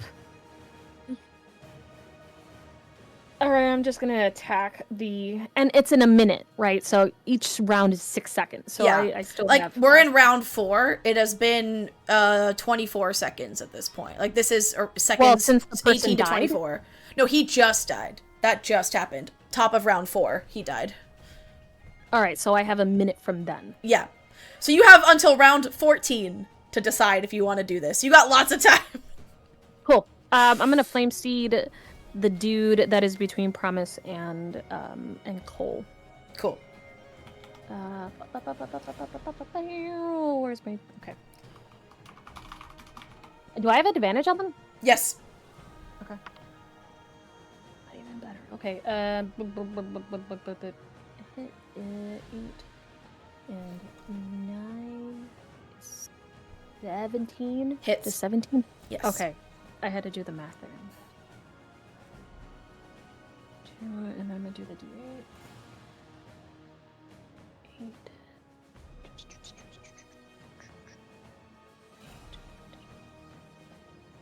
Yes, 12 points of damage. Fire damage. Ooh, spicy. Oh, as you do that, the flames crawl up his whole body, and he starts screaming in pain, falls to the ground. The flames seem to have finished him off. Yay! Cool.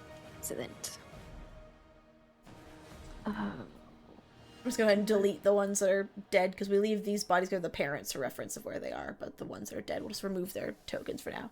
Because their bodies aren't huge enough obstacles, like you could probably step around and over them if you needed to. Anything else? Negative. Alright, Promise, you're up. Okay, so the one to my left, so that top one. Yep. Just gonna smack him a bunch of times. And are they still recklessing, Yep, or? Yep, advantage. Okay. Okay, so that's a 21 to hit. Absolutely. 8 plus... Okay, so that's 9 damage for the first hit. Okay. And then that was a dirty 20 to hit. Yep. And 10 damage. Okay. And then flurry of blows. Let me look at my key points real quick. I should have enough, but... You do get them back on a short boost rest. Yeah, I just don't know how many I've used so far because I used... Yeah, okay, so I used one for flurry of blows, one for extract aspects, and now another one for flurry of blows. So, dink. Oh gosh. Where is my... Okay, that's still a +6, so... Ooh, nice! Where's my d4? Okay, so that's another 9 damage. Okay. Does 16 hit? Yes. Okay. That was just a little bit of a lower roll, so... and that'll be another 5 damage. Okay. And that's it. Alright, Orion. I mean... I'm gonna be very unpredictable. and stubborn. Ooh, 16 to hit. Yep, hits. Sneak attack. Yeah. And then that is 13 points of psychic damage. Nice. Looking real bad. I'll fucking grasp again. So this is a straight roll now because I don't have advantage anymore. I mean, he's restrained. You get advantage on all attack rolls. Oh, that's right. Yeah. You're right. Forgot about that. Oh, it doesn't matter. 22. Hits. Oh, that is 12 points of lightning damage. As you do that again, the lightning crackles up and down his whole body. The very unpleasant smell of burned skin fills the air. His eyes kind of crackle out of his head, and he falls to the ground, deceased. Nice. It smells like barbecue. Anything else? Do you have anything else left? Do you want to use your movement to position to the next one? Of course. I'm not done yet. I can stab more. And there is one more guy still restrained in the vines. Yeah, fuck him. I'll move over there. Am I flanking over here or one square lower? You'd be Like, flanking. You'd be They're flanking also here, reckless. but they're also reckless, so you get the advantage no matter what. Yeah, I know, but in case they stop doing reckless, I want to be flanking. You're flanking there, where I just put you. All right. Cool. Then They don't that seem is to learn from their a mistakes. 20-something to No. hit. And that is another 6 points of psychic damage. Again, in his memory, they didn't need to learn anything. They were Right. attacking commoners, so. Yeah. Alright. Cole. Well, and they're probably scarier than they actually were at the time, too. Yeah, now that Cole is stabilized. Where's the trunk of that tree? He might not be able to get around. But I guess he can get, like, here, under, because the trunk's, like, here. And go for this guy. With his axe. He hits. Now, can I roll not a 1 on his damage and save face a little bit? Where the frig is the D10? Watch it roll a 2. There it is. I mean, it's a 3. It's Okay. unfortunate, but that's 7 points of damage to this fucker. Alright. And now Berserker's turns. Surprise! They all reckless again.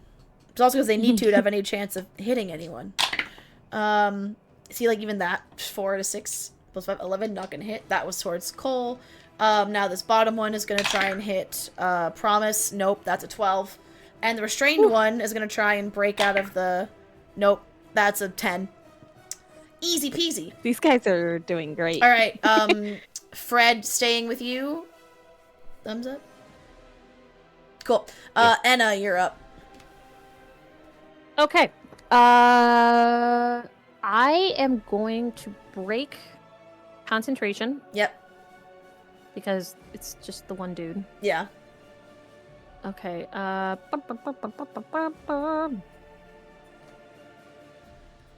I'm gonna do that. And I am going to cast.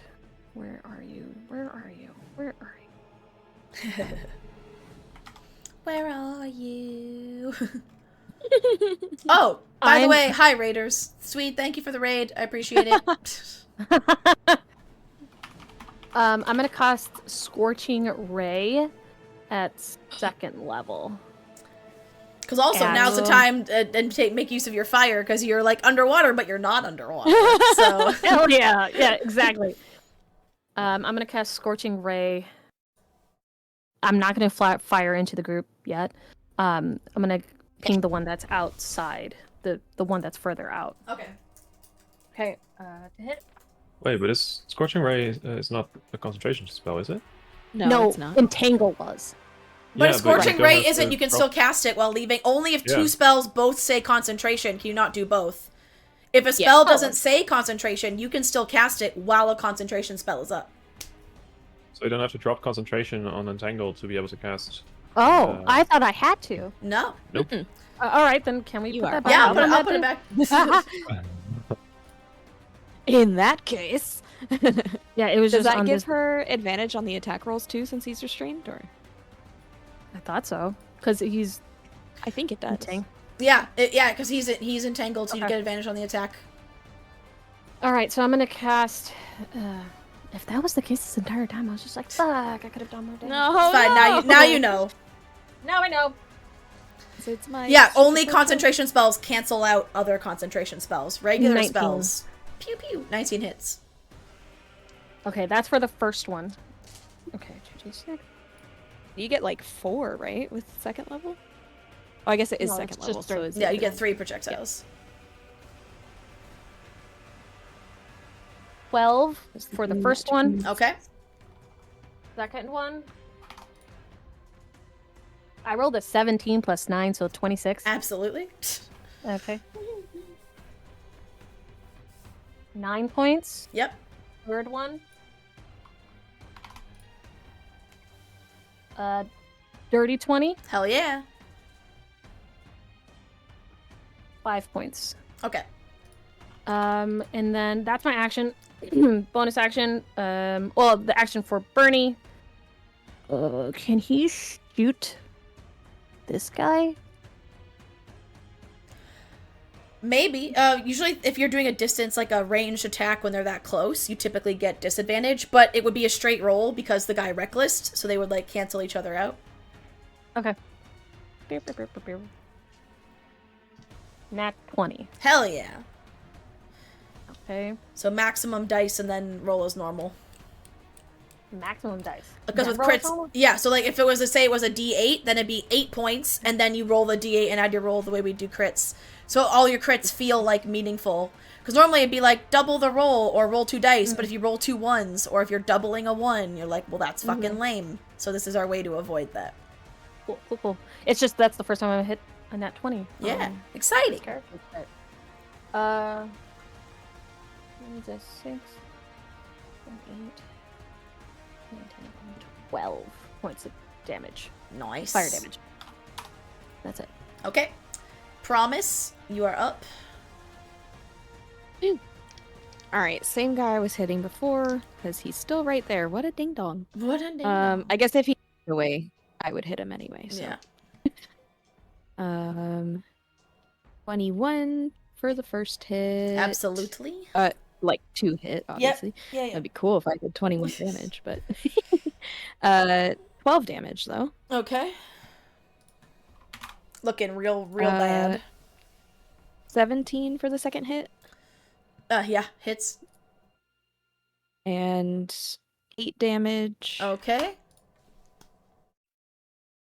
And then I'm gonna flurry of blows again. And does 14 hit? Yes. Okay, good. That would suck. 8 more damage. All right. Describe what blow you used to finish him. He gets a kick to the head since it's an unarmed strike. All right, as you do, as you Um, get the kick to the head, his neck crunches at a very unpleasant-looking angle, and you snap his neck. He is no more. Excellent. And my last hit, I guess I'll direct to the other guy. Yeah, Unless a 12 does not hit. that does not hit. That just misses. Thank you. Okay. Yeah, that's my turn then. Orion, your go. Stabby stab. 2 left. You guys got this. And then we'll go on break, right in comments before we finish up the encounter. But when there are no more foes, we'll go take a quick break. Yes. Sneak attack with a 21 hit. Oh yeah, yeah. That is 14. Yeah, 14 points of psychic damage. Okay. Shock and grasp. Natural 20. Woo! Why did I not roll that just now? Good time to. Oh, imagine on your sneak attack. Holy shit, a crit. The way we do crits with your sneak attack, you could one shot some people. 6 plus 3. How much, huh? Oh yeah. That is 16, 20, 22 points of lightning damage. Very nice. Wow. He's looking very, very, very rough. Alright, then I'm just gonna stab him once more. For a 22. Yep. And man, that's only 4 points of psychic damage. Okay. He is still on his feet, but barely. God damn it. Maybe Cole can finish him off. Come on, Cole. I believe I can roll better for you, I swear. A natural 20! Not that we need it. The guy is like Yay! 4 hit points, so I'm not even gonna bother rolling damage, but he's dead. Because even if I rolled a 1, the way we do crits, it doesn't matter. He dead. Would be Yay. over 11. So Cole just beheads, following Promise's lead, going for the head, but this time with his great axe, Cole just severs the head of this guy. No more. And this last one is going to try one more time to break from his restraints. Does Entangle do damage, or it just holds No, them it just there? holds them Just there. hold on. Does a Yeah, 16 it's got break from the Too bad. restraints? Nope. No? He's still there. All right. This guy's been useless. This whole Anna, time. it's your turn. We're back to the top. Cool. Oh, what was Agreed. it? Could I run to him and burning hands him? You could. Oh, but if I go through the entanglement, You can go around. You can go like 5, 10. So you could Let me go see. here. You could do 1, this. Where's my 10. draw tool? Where's the Oh, that's line? 30 minutes. Oh, I could do it. You could It's go 30. like 5, 10, and then 15, 20, 25, and get to him All right, cool. Yeah, I'll do it. following that line. I'm gonna select that, and I'm gonna cast Burning Hands. Get him. He has to make a dex save, right? Which he has disadvantage because he's Entangled. into grass.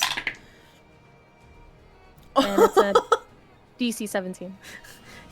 He rolled the one time he rolled a 19 and a 20, so that's a dirty 20 even with disadvantage. But he'll still take half damage. So you cause obviously he can't completely escape the fire because he's entangled, but he does try and like lean and duck to avoid the worst of it. But you still singe a side of him. All right, so it's gonna be 3d6 plus the d8, but it's gonna be halved Yeah. because of whatchamacallit. Okay. 3, 9, 7, 8, 9. 13 points of damage. Halved to 7. Mm-hmm. Okay. Anything else? My bonus action, I'm gonna shillelagh him. Do it. And I still have advantage. Yeah, because he is restrained. Dirty 20. Hits.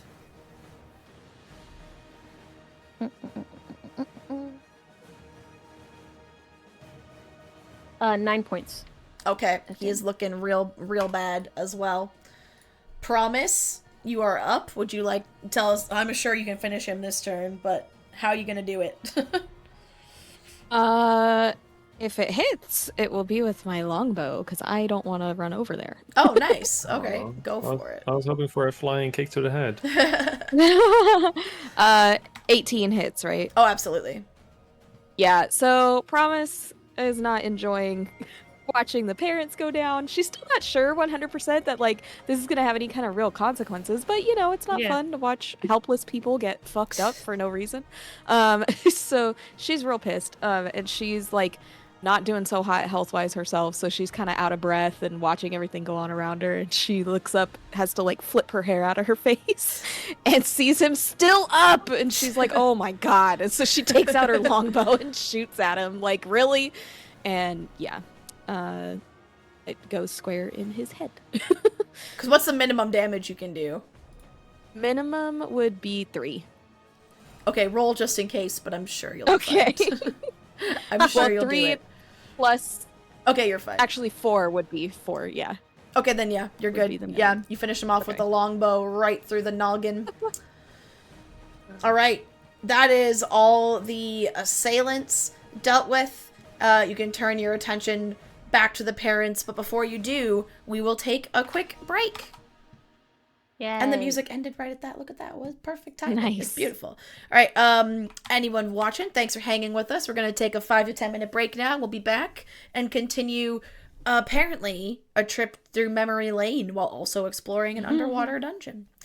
See y'all when we get back.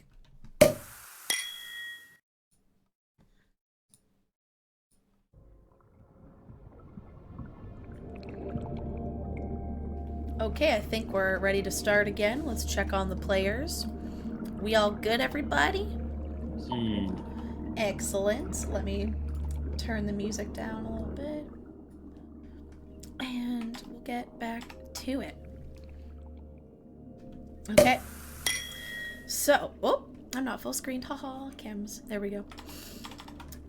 All the assailants who were descending upon Alyxian's parents have been dealt with. His father is slumped against the side of the house on the ground. His chest is not rising. Breath is not leaving his body. His mother is unconscious but stabilized. And it seems like she's maybe starting to come to slowly. It's almost like her eyelids flicker occasionally. Like she wants to say something. And as you finish the battle, you see the landscape around you. More of the Netherdeep touches are starting to creep in. You see the puddles of water slowly growing. You almost see like the red light of ruidium creeping in around the edges. So you get the sense that the memory is in the process of fading away. And you'll be back in the chamber of the Netherdeep shortly.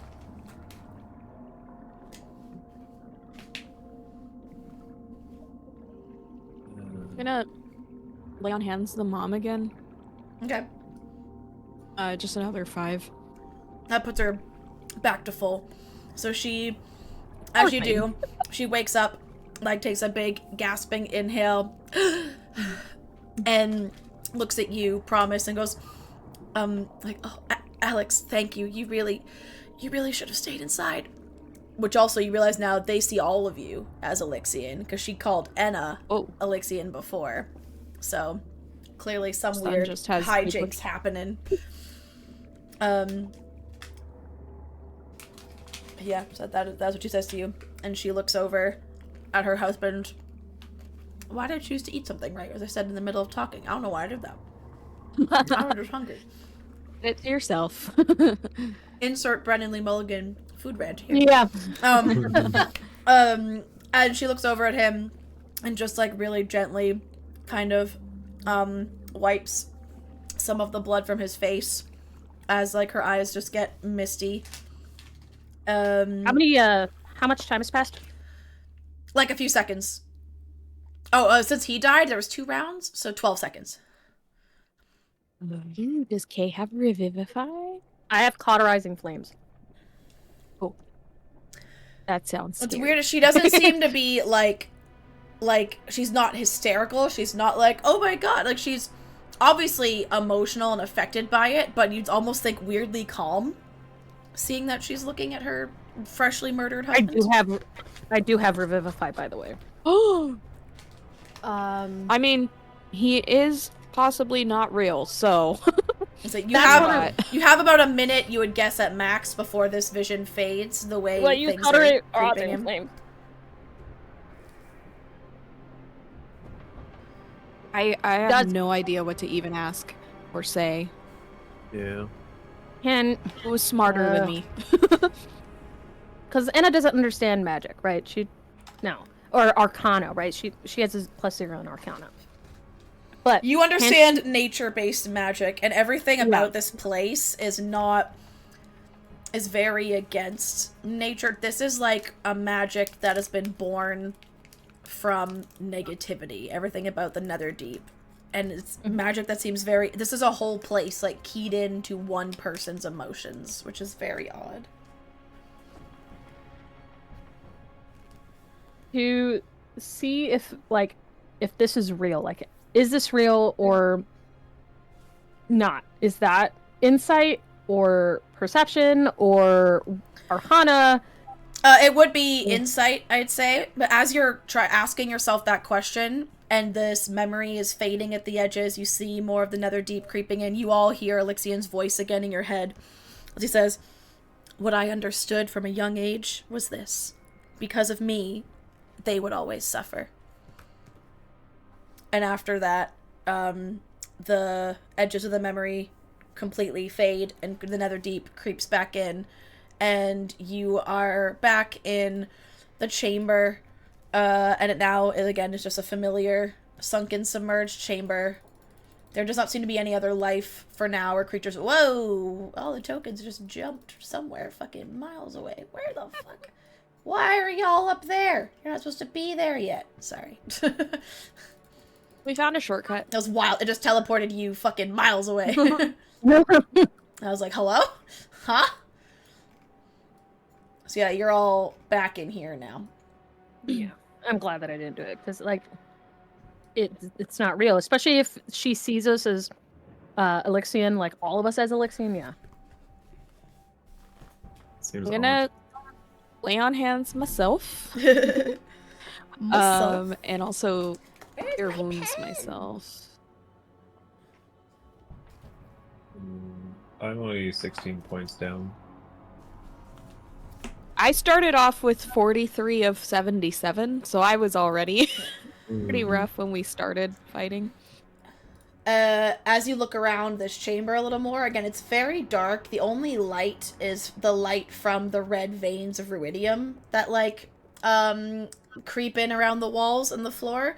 You see a tunnel leading east and a tunnel leading west. Want to cast light on my quarterstaff? I was gonna say, is anyone more? not able to see right now because dark vision and all that stuff? I don't think ASMRs have dark vision, so... Really? Oh, I do. 60 feet. Yeah, I do. But if you want to save, light's a cantrip, right? I mean, yeah, it is. Yeah. Okay. So if it was a spell slot, because Cole can make the jewel. Cats don't have dark shed... vision in D&D for some fucking reason. Yeah. So because Cole can make the jewel of 3 prayers shed light. If you're gonna do that first, it's fine. I have might the as well. same thing on my ring as well. My ring can cast light nice. as well. So we have multiple light sources, I guess. I'll just trust y'all's light source then. We'll just be anglerfish. Yeah. You know, if anyone comes over to us, we'll fuck them up. I guess I'll. Well, hold on, because again, like let me double check, because the lighting, dimly lit by ruidium.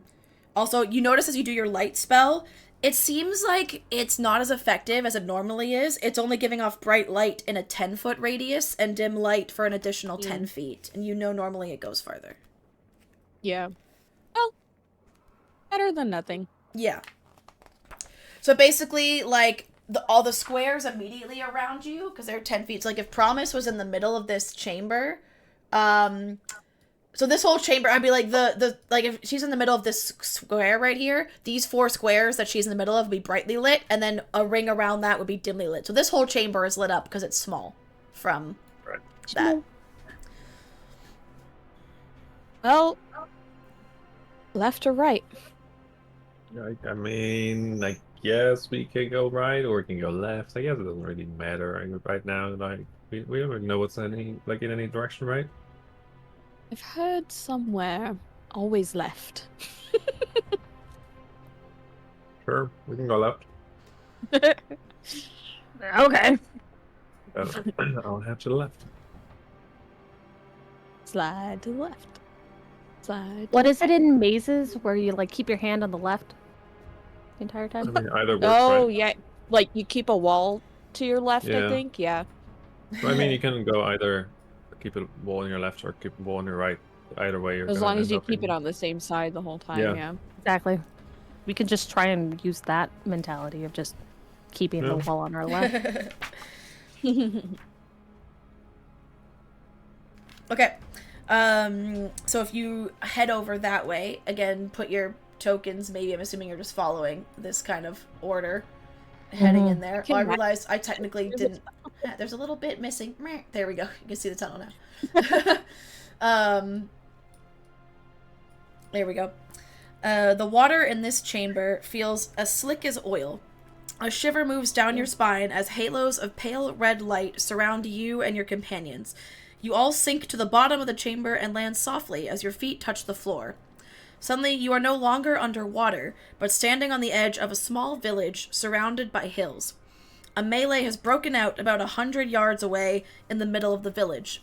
Shadowy soldiers are pillaging the settlement while villagers mount a futile effort to rebuff them. Before you can act, one of these soldiers raises his sword above his head and howls, "You ought to be kissing the ground we walk upon, you spineless cowards!" In a flash, he stabs a villager whose death wail rings in your ears. And we will put you, so you have a better idea now of what you can see. Oh boy. Been drawn into another memory. Is this going to be memory after memory of combat situations and we end up doing combat in every single fucking room? That depends on your choices, doesn't it? Oh, man. Alright. Guess we could just watch. If we know it's a memory. Yeah, I guess. But we know no one is actually kind of getting hurt painful. in real time. Oh, we can get hurt, though. Not if they don't notice us. Alright. There you go. Everybody in. Okay. Also, you still have these red halos in this vision. They are shedding light in a 10-foot radius. Like, they shed light in the same radius as your light spell was. And you notice where you're standing in this memory, there seems to be rubidium crystals sprouting beneath your feet. It's not affecting you, and you don't feel them or anything, but it's like a visual, there's this weird visual thing around your feet. And they're super slowly. It's almost like there's very small, slow tendrils growing out from them and spreading across the ground, but very, very, very slow. So you see a commander standing in the middle and 4 like spectral soldiers and groups of villagers that seem to be being subdued. Again, one of them freshly murdered. Lying at the feet of, we'll say this guy is the one who was he was the one who was talking, the commander, and just murdered, the person. The rest are all, like, on the ground, cowering, like, no, please don't hurt us. And they're kind of grouped around, they all have a soldier nearby them, as you can see from the tokens. And the commander looks at you and goes, "Commander Alyxian, these people refuse to pay us tribute." And he's looking right at your group. There goes that idea of trying to sneak by. Yeah. Yeah.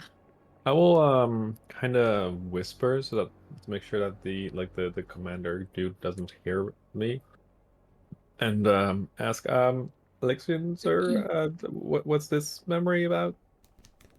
And hope for a response. You say that out loud or like in your head? No, I mean like a bit of a whisper so that the guy up ahead doesn't hear me. Okay. Make a straight charisma check for me. Straight charisma check. Ooh. I only have pen charisma. Oh, that's not good. That's a 5. No.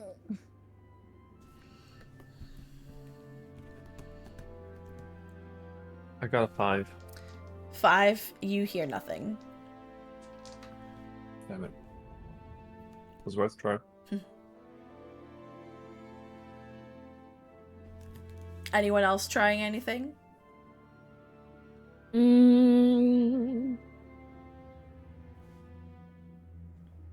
Does this look like the same place where his house was? Like, this could be his neighborhood, or is it not quite? It looks more, I mean, his was literally like a cottage alone in the woods, and this is like a village. You're not sure. Your best guess is you're somewhere in what now would be Wildmount, but again, like, Alyxian's from the calamity from like millennia ago, and the geographic landscape and the population looked very different. I guess I want to do an insight check to kind of get. I get that they're expecting tribute from these people, but I want to check like kind of the posture of the people expecting tribute and see like, who are the assholes here, basically? Like, I'm pretty sure it's the people demanding tribute, but, you know, like, I guess I want to see if they seem villainous or, like, misguided or... Make an insight check for me. Woo, I think. Let me see. What is math? Yeah, that's a 22.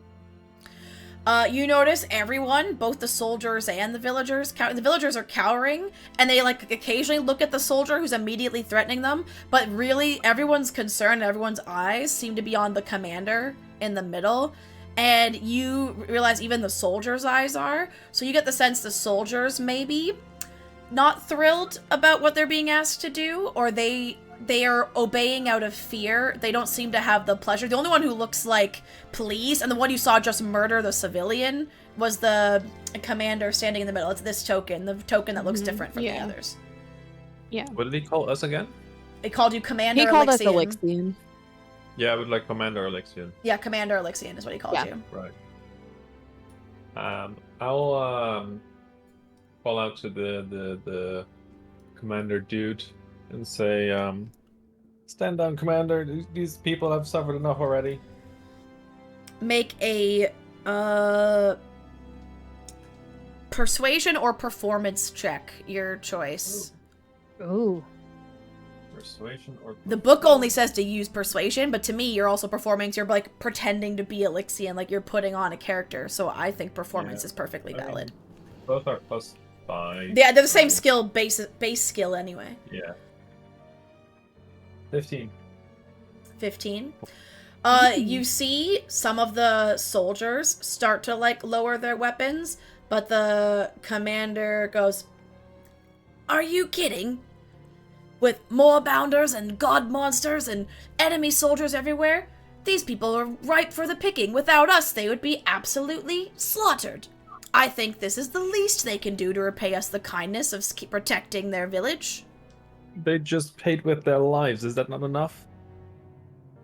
Well, they haven't paid with them yet. But they can. Roll what initiative. Kindness? Oh, this motherfucker. Cool. I'm gonna die again.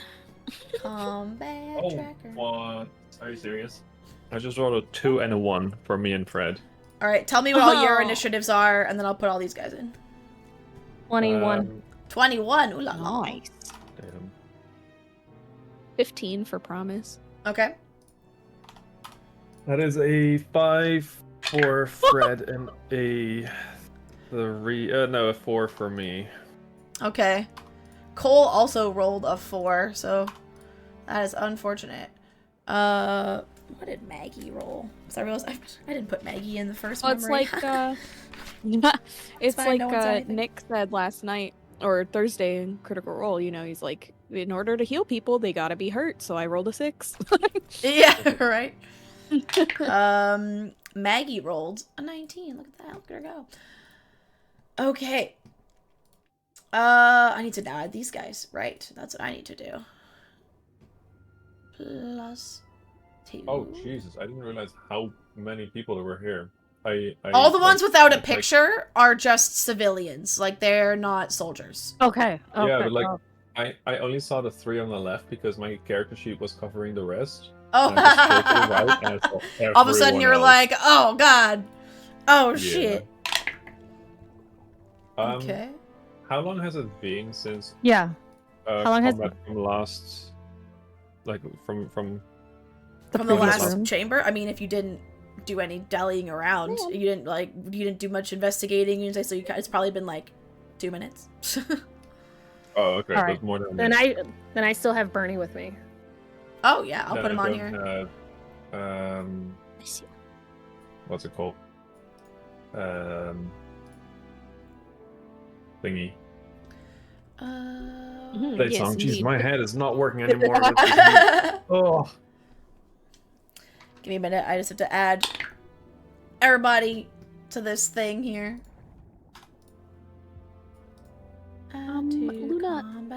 Luna's closing my desk. Oh Jesus right? Christ! The one Sorry. around it are the regular soldiers.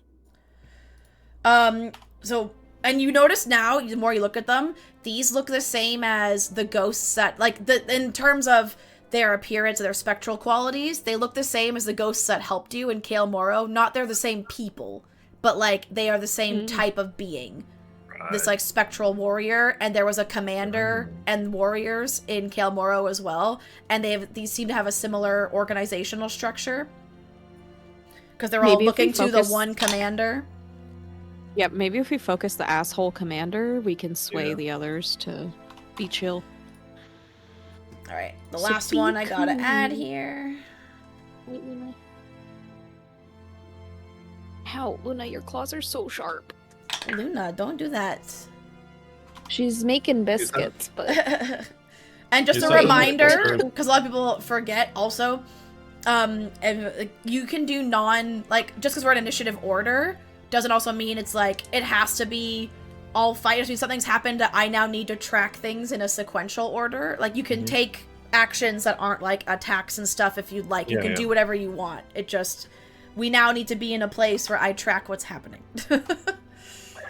But you said the soldiers lowered their weapons, right? How did They it look started now? to, They and then the started to. commander, like, started talking to you guys and was basically not having it. And then he gestured at them and they brought their weapons back up and are pointing them at the villagers. So again, they were down to listen to you. But he seems to not be invested. Alright. Enna, you are first. I love you.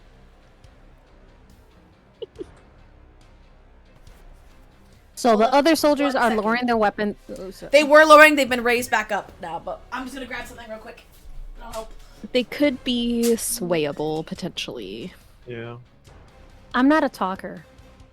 Well, I mean, you could just attack the main guy, or That's what I'm do what thinking you want, about, but And then this. my all the- sense is if we take down the main guy, we could talk down the others. Yeah, that's what I'm thinking, potentially. too. Yeah, All right. What? and they all think we're Alyxian, so I mean, we could That's so like rude. try to use that to our advantage too. What in the hell? That is true. It said that these were monsters in the normal ass thing. Oh no, they're in here. Oh, I'm dumb. Okay. Found them. Didn't need the monster manual. Alright. Sorry, I'm just trying to figure out what I want to do. Yeah.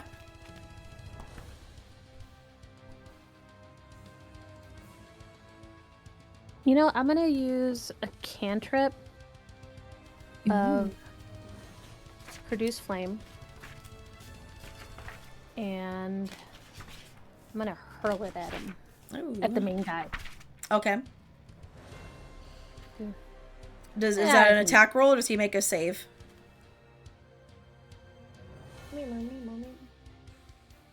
One moment. Make a ranged spell attack on hit. The target takes 1d. Okay. So that's your plus two- 9 to hit then. Yep. So where's my 16? On the commander, that misses. You hurl it at him and it seems to reflect off his, like the fire bounces off his armor. his ghostly armor. Okay, FYI, this is what they look like. Oh. Eee, he's cool. Okay, then I'm going to do a range attack with Bernie. I'm gonna do Flame Seed. Oh, I need to put Bernie on the map. Oh no. Yes. Bernie. Alright, there he is. He's just gonna be with me. Measure. Yeah, it's fine. Oh, jeez Christ. 14, so that misses. Said. Yep. Not doing anything. I'm done. Okay.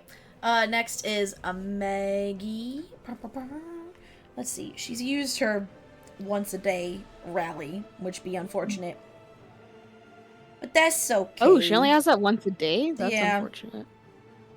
Oh, shit. By the way, I forgot. If you'd like to re-roll it now, I can rejig.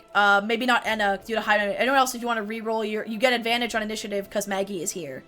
If you'd like to roll right now and see if it's better, since we haven't gotten anyone else's turns yet, and Enna's already pretty high. So, yeah, Bowdy and Briar, if you want to try and improve. I did not roll any better.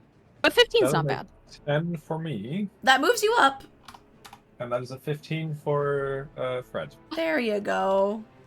Meadows. Okay, cool. It couldn't have been any worse, honestly, so... Yeah. Yeah. Let's see, Maggie's movement is 30. How far are we right now from...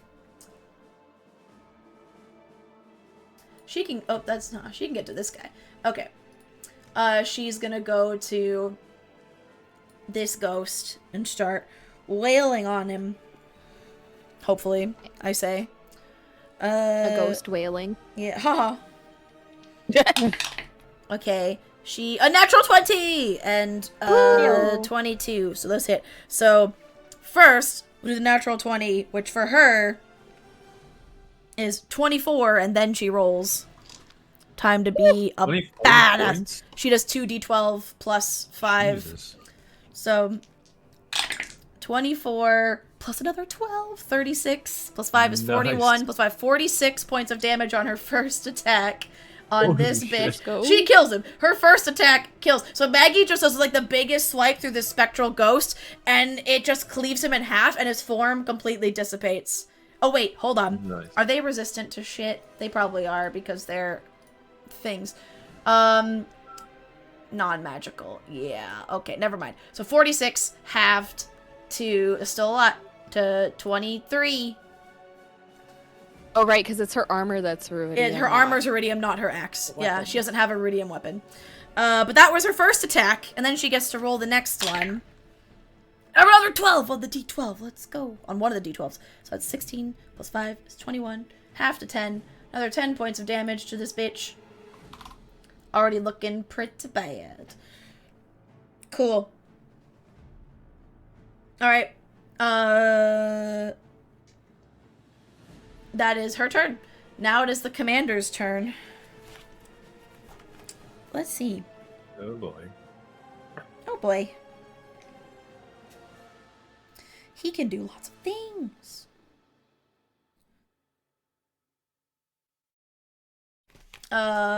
He is going to look at you and say, "Thought you were made of sterner stuff, Alyxian. Gonna have to have a stronger stomach than that. Ruin is born." And he's gonna go to this commoner and make an attack and just right through their stomach remove them from the face of the earth. And then, does he get 2 attacks? Oh my god, he does. And this one, gone. Next is this guy, who sees Maggie wailing on his friend, and... Oh, hold on. I forgot to add the commoners. You know, they're just gonna go last. We'll just make them go last.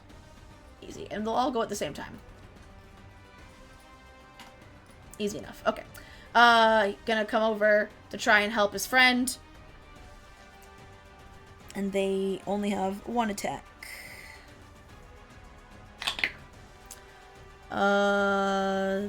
Yup.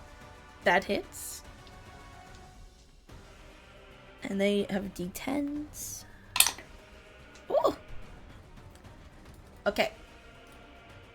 Does some damage to Maggie. And I believe that's all he doing. Whoa. And he'll use Martial Fury. Use their Martial Fury bonus action. And make another Battle Axe attack. To natural one. Cool. Promise, you're up. Okay, I'm gonna shoot at main boy. Yeah. Okay. It's so funny. All of my modifiers to hit are +6, but I always forget that. So Yeah, you gotta look at stuff. Yeah. 14? That misses. Again, hits him, Okay. but hits some of his armor. I'm going to. Let me see, where did it go? I'm going to Step of the Wind over to him. Okay. And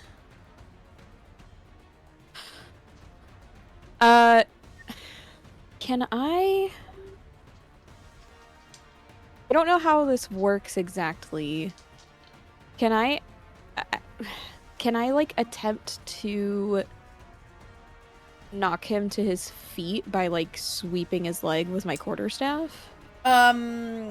Or is that like a specific? That's a specific. There's a type of fighter that specifically has battle maneuvers that does stuff like that. I mean, you can still try and do it, but it won't be an attack roll. I'd probably ask you to make me either a strength. I'd ask you to make me like an athletics check or an acrobatics. Or, not really or just a straight dexterity. Either athletics or straight dexterity to see if you can knock them to their feet. Okay, I'll use dexterity. Which one are you doing it to? The main guy? Yeah, so yeah. You're like up there now? I step of the winded up to him, but yeah, I didn't. That's a dirty 20. Okay. So if that succeeds... Yeah, I'll say that succeeds. I think you actually can knock someone prone, because there is the shoving action. Yeah. Using the attack action, you can make a special melee attack to shove a creature, either to knock it prone or push it away from you. If you're able to make a multiple attacks with the attack action, this attack replaces one of them. True. Target must be no more than one size larger than you and must be within your reach. Instead of making an attack roll, you make a strength athletics check, contested by a target's strength athletics or dexterity acrobatics check. Target chooses the ability to use. If you win the contest, you either knock the target prone or push it 5 feet away from you. Alright, then let's do that. So he'll make a strength check. He only rolled an 8, so all you gotta beat is an 8. And I had rolled the dirty 20. Yeah, okay. Cool. So, and while he's down, I'll like put the end of the quarterstaff against his sternum and just be like, what was the last thing you said? I thought you had a sterner heart than that. He said you need to be made of sterner stuff than that. Or you're gonna have to be. To survive the calamity, or to survive the coming days. And then he called him Ruidus Born. Which also might suggest why, even though, because they called you commander, maybe he's their commander, but why they're not listening to him, because they don't respect him because of his Ruidus Born. Ruidus. Yeah. Okay, well, I'm just gonna shove the end of the quarterstaff into his sternum to hopefully, like, try to hold him, sorta. And just yell out to the other ghosts, is this the type of person you want to follow to your deaths? Ooh. Make an intimidation or persuasion check for me. And I'll give you with advantage because you do have him, like, prone and you are over him. That is a 22 intimidation. Nice. Okay.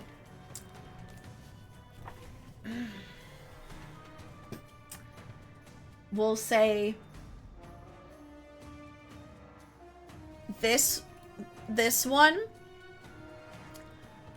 this warrior, looks at you, looks at the commander, doesn't know what to do, drops his weapon and flees. But the Nice. rest of them look like they're start to, and the commander says, "If one of you takes another step, you know exactly what happens to dissenters in my squadron." And they all stand there and, like, reluctantly again, pick their weapons back up. But you got one of them to run away. my Fred turn. Fred is next. Fred will stick with. Actually, Nibble his toes, Fred.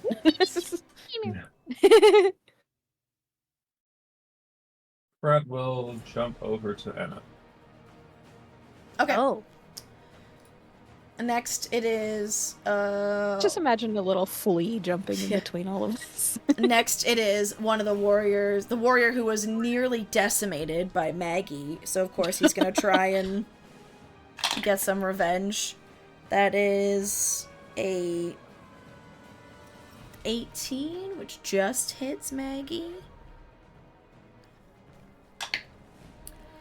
Another 11 points of damage to her.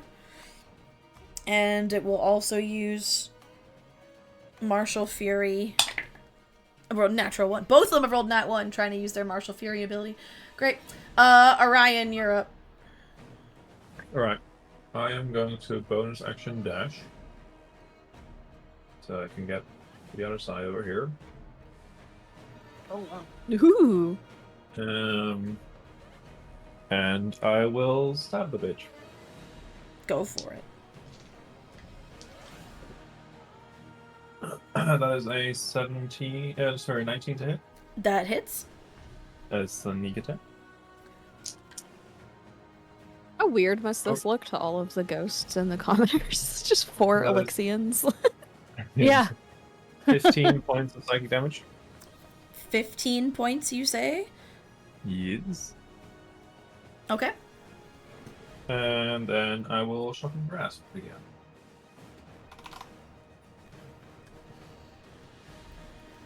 That is a 20-something to hit. Hits. Let me double check, 20-something. actually.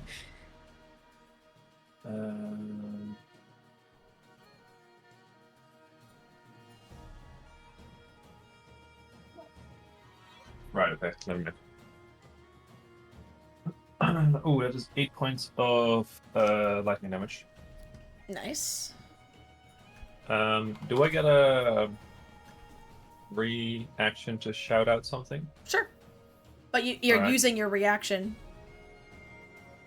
That is not a free action. Oh, it depends what you want to say. If it's something elaborate, then if it's something quick, Well, then it's fine. I basically want to call out to the soldiers, stand down. Okay, make a persuasion or intimidation check.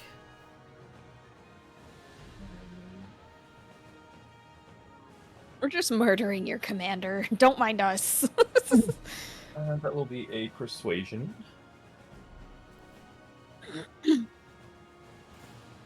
And that is a 16. 16. You do it, and you see some confusion on their faces. It almost seems like maybe, again, the two of you being so close to the commander, like the one that was the stronger intimidating presence was Promise, and now having the two Alyxian has said 2 different orders from 2 different sources, and it's almost like messing with their heads. It's almost like if they're not looking at only one of you at a time, they forget the others are there, but when there's 2 of you in their field of vision, it's almost like they are almost seeing through, like, the holes in their weird little reality. And so they don't seem to take heed, and they just seem to they still look conflicted, but they do not listen. Damn it. We can just fry their circuits, maybe. Yeah. Yeah, All next gather up and is confuse the shit out of them. Cole's turn. Attacks against this guy have advantage. Oh,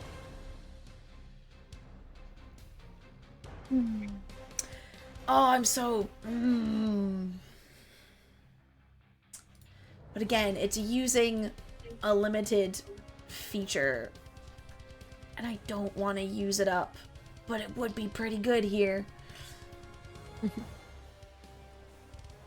I almost am tempted to use it and then maybe be like, hey, your deity intervened and gave it back to you for later in the dungeon, this feat. Because it'd just be so good if Cole were to turn undead right now. Because they're all undead. Oh, man. You know? Like, That would be really cool. How big of a radius is that? He'd have to, like, move to hit them all, right? each creature that can see or hear you within 30 feet. So, like, the farthest one's this guy, and he's 35. He could get all of them. All he has to do is move up a little bit. Would that also hit the villagers, though?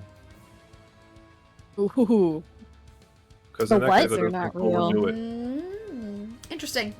It doesn't... I don't believe so. Because these guys have a specific stat block they're using. And the stat block it says to use for these villagers...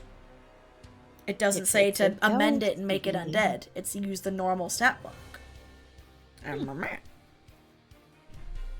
know. Seems kind of weird that the commander and soldiers are ghosts. But also because, again, you look at these commoners, and they, much like the aggressors in the first memory, they don't have faces. Not because they're like, you know, something's happened, but like Alyxian can't remember them. It's like a blurred... It's almost like it's shifting so fast between faces he could have maybe seen in life. It never settles on one, and their outlines are a bit more hazy, whereas the spectral commanders are fully formed and there. Obviously, they were probably living when he had this memory, but something about the Netherdeep has tainted it. But since he remembers them, they're like they out. I'll wait. We'll see. I'll save it in case things look like they're going really bad, because you only get one use of Channel Divinity.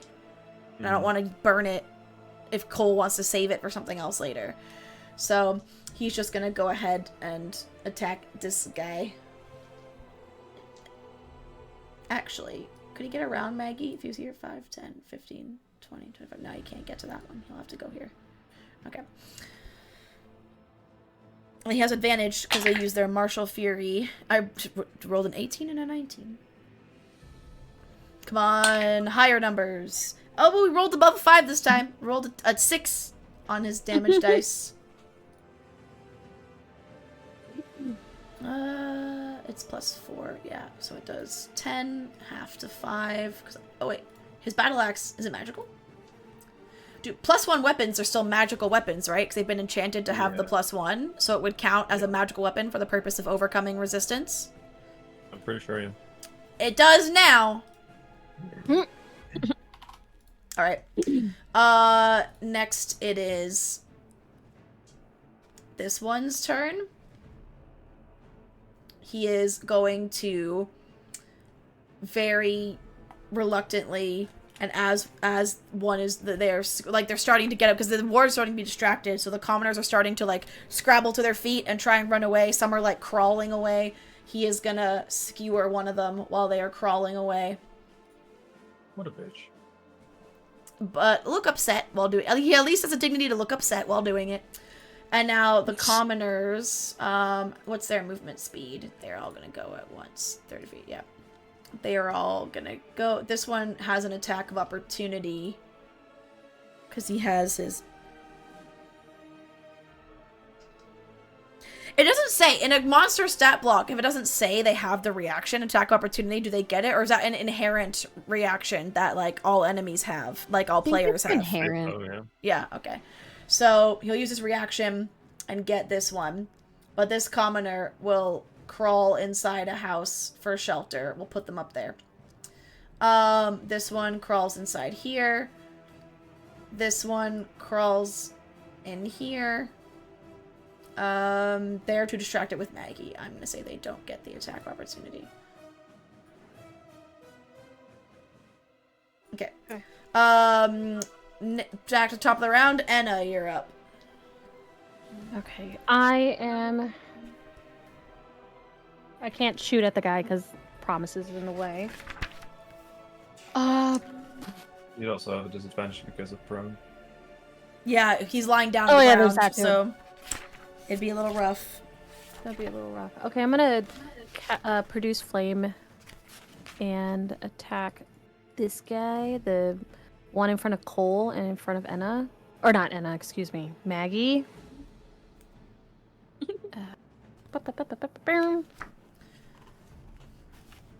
Dirty 20. Yeah.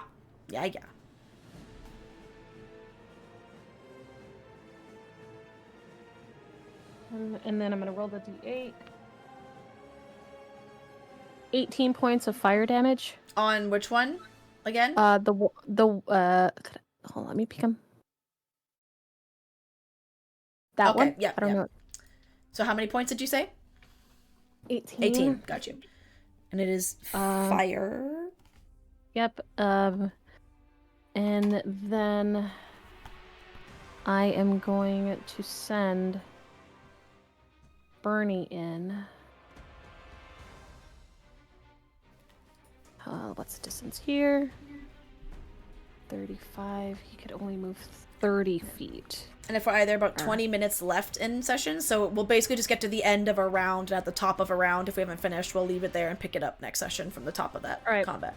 Cool. I'll put Bernie there. Okay. Is that your turn? Yes. What did, Oh, Fred was with you, so you do? would have had advantage. So you can roll again to see if you get a crit, because you hit him, yeah, but if you'd like to roll again for the 20. I got a dirty 20. Oh, well. Same roll. Same roll. Okay. Next it is Maggie's turn. So let's see, go for her first attack on... Oh, and she has advantage, because they used Martial Fury. Natural 20! Okay, I'm not even gonna roll, that guy's fucked. He's so dead. Because her other natural 20 almost killed him. So, cleaves that one, and now see if she can get the other one. Nope, same number on both dice. For a total of... Flip pages so fast. A dirty 20, which hit. And she does 13 plus 5 is 22. No. 13 plus 5 is 18. What the hell?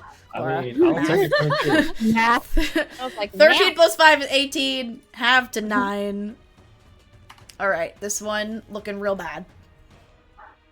Now it is the commander's turn. So he's gonna use half his movement to get up. Take the prone. Can I attempt to keep him down with my quarterstaff? If I sense him trying to move? Only if he was grappled, because but you didn't say he was grappled, you just knocked him prone. He'll shove your quarterstaff off and get back up. He is... Yeah, he will swing at you, because he's mad at you, with his long sword. It was you? Promise, because Promise is the one who embarrassed him. Oh, poor baby. He's gonna hit me real good now. Yeah, because you said that. I mean, I don't know about that. He didn't roll great. His first attack... Oh, never mind. The first one's a 16. That just hits. And the second was a natural 20. Oh, no. Motherfucker. You What did I this to say? It's yourself. all my You fault. put that in the universe. You done fucked it. You Okay. manifested that. So the natural 20 attack we'll do first, which is... Okay, we're doing this. Oh, I know. Okay. 8, 3, 11. 15 points of slashing damage from the first hit. That was the crit, so... And that then was not too bad. And then 11 points from the second. So 15 plus 11, 26 points of slashing damage total. Ouch. Okay. And no, like, necrotic or radiant No. attached, right? It's only... No. Okay. No. And he is going to bonus action, use his Martial Fury, and take one extra longsword attack against you. Wow.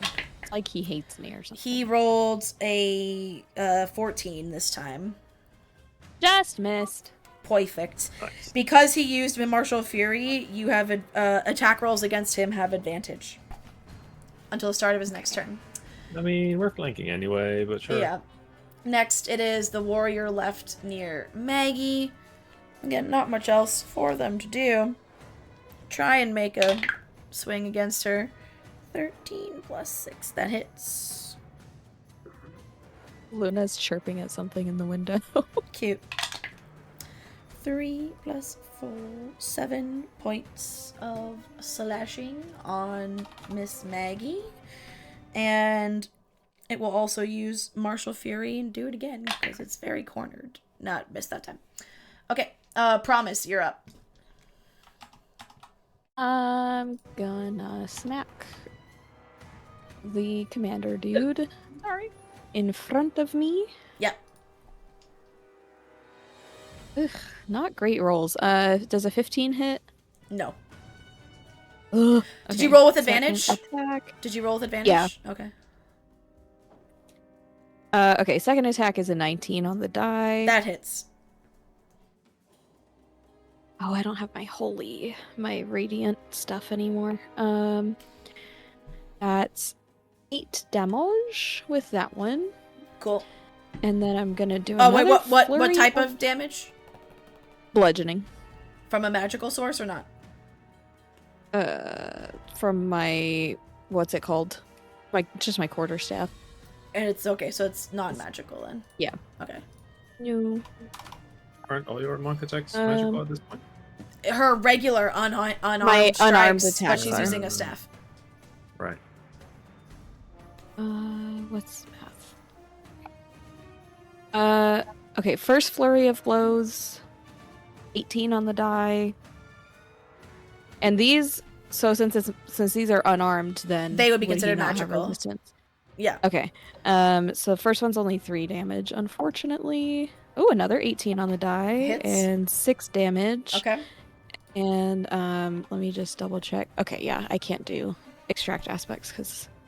Oh wait, no, extract aspects doesn't cost another key point, right? It's just I don't know. I have to have look at done it. flurry of blows. I think. Let me see.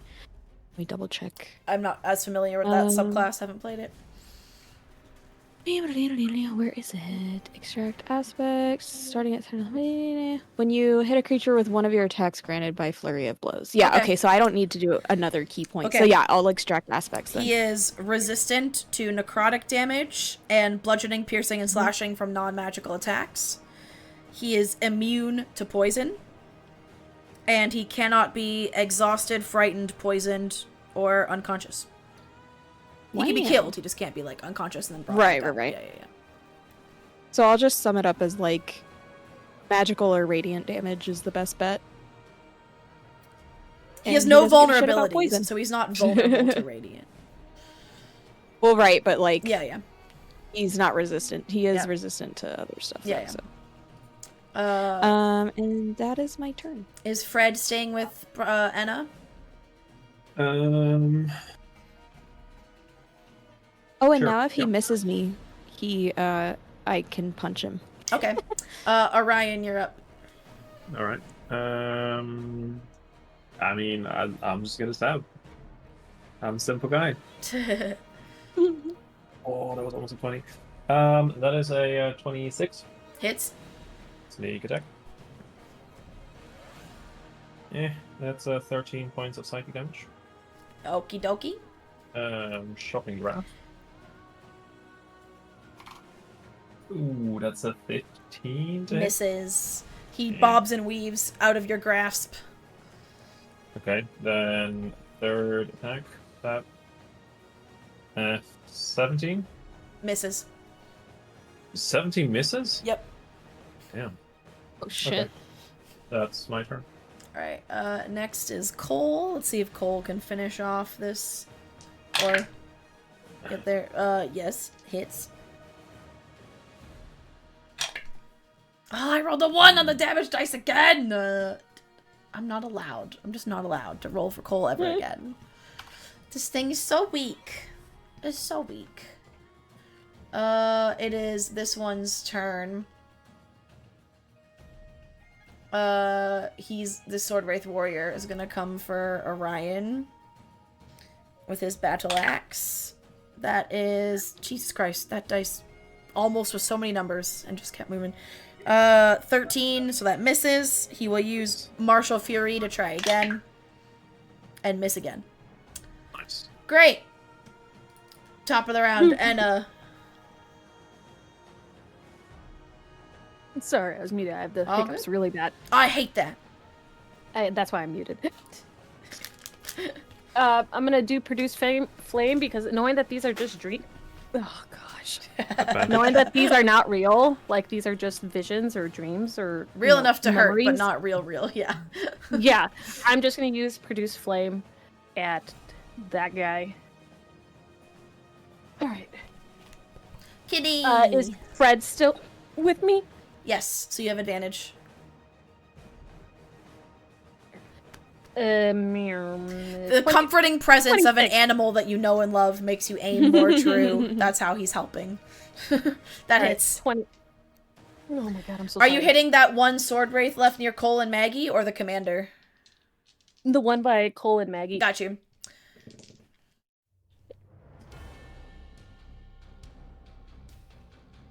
Seven points of damage.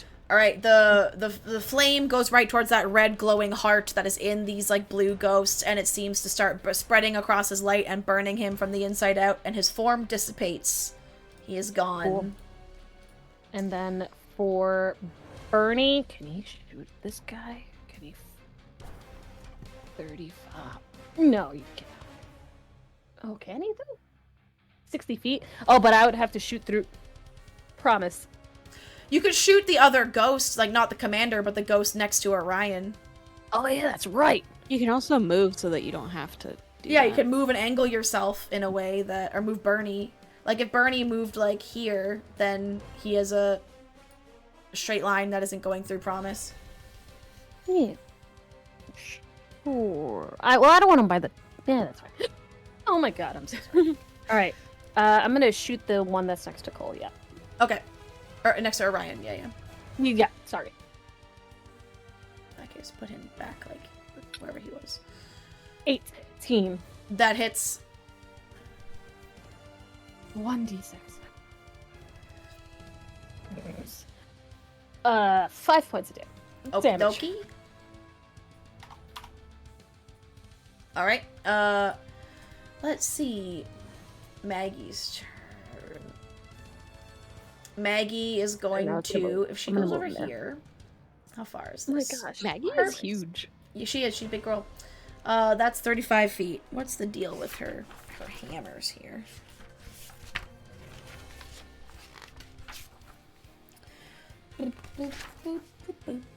Okay.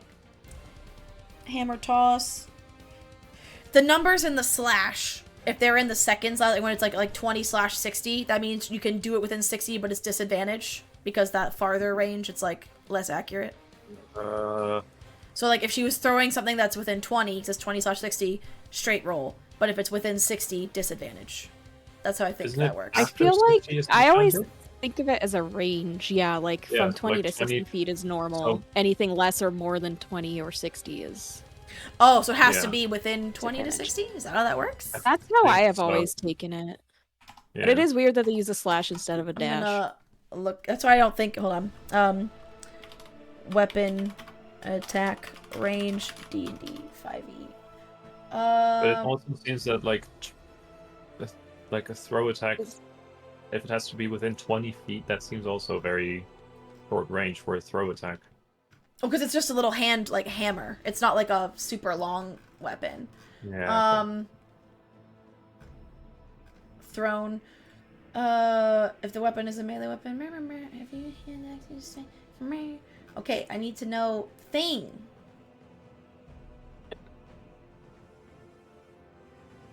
Because I want to know for sure. It is important. Range. The range was 2 numbers. The first is the weapon's normal range, and the second is the weapon's long range. When attacking beyond normal, you have disadvantage. So I was right. Yeah.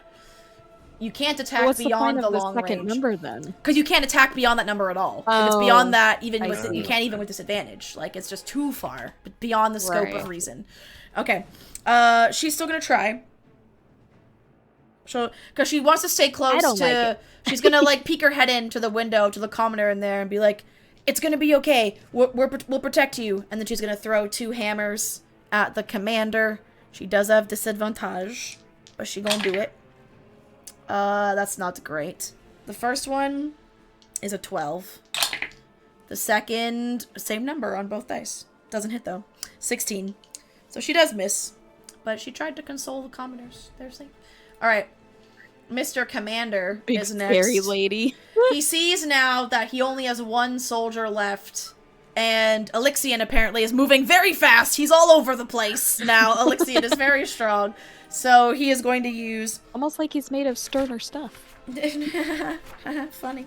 He is going to use his bonus action to call to honor.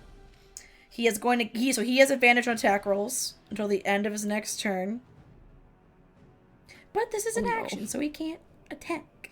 That's dumb. What's the point? I'm doing it for the second part anyway, but I'm just saying it's silly. Strike.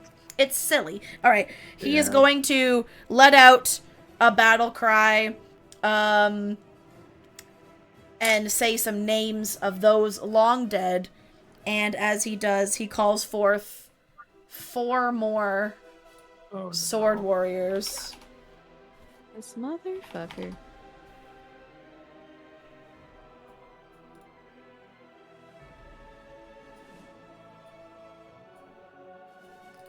Boom. I do not like where they are.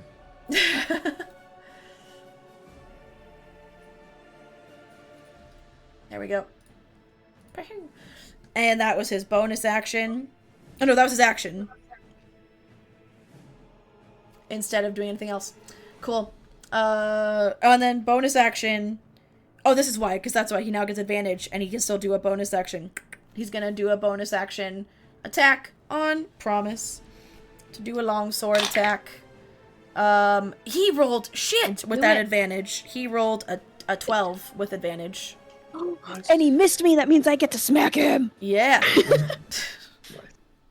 Do I get advantage from flanking as well? Does everyone get advantage from that? I always Yeah, forget. if it's a martial attack, I believe so. That is a 21 to hit. Hits. And it's a kick, so unarmed. Yeah, it's that damage. Ew. It's only 4 damage, but Hey, I don't everything know. counts. It feels good to smack him. Alright. It's your turn now, so... More smacks coming. And attack rolls still have advantage against him no matter what now because he used his martial fury. Okay. And yeah. And I'm gonna go ahead and just do all unarmed strikes since I know my ghost punching can come in handy. Okay. So when we finish this round of combat, we'll leave session there, and then it means hopefully Cole joins us, and we have full team for the rest of the encounter next session.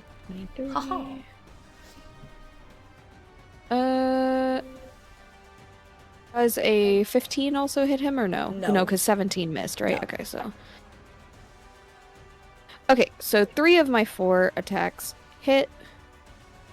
I'm gonna roll just 3d6.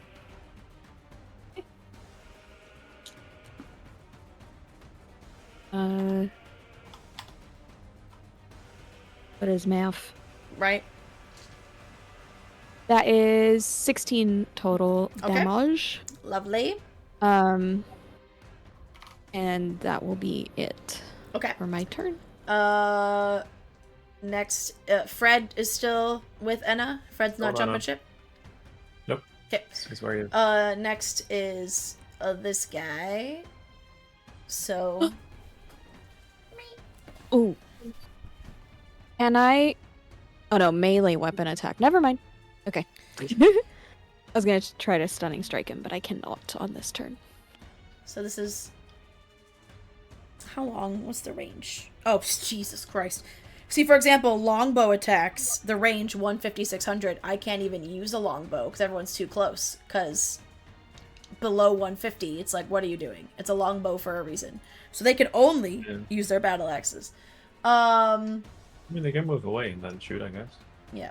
Well, this one... That's further than it could move in one turn. Yeah, on this map. This one will go to Cole. And... try and hit him.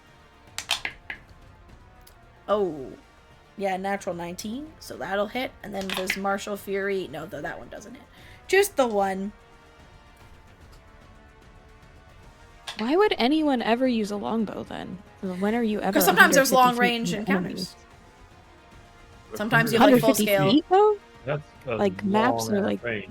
Yeah. Are maps ever even that big? If you're doing like a bigger, like a full tactical, like a battle, and you have like a square equals like 30 feet or something.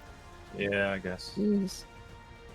Okay, That's 3 crazy, though. plus 4, 7 points of damage to Cole. I guess Sorry. the next city I'll switch out for a short bow because longbow's going to be useless in every situation.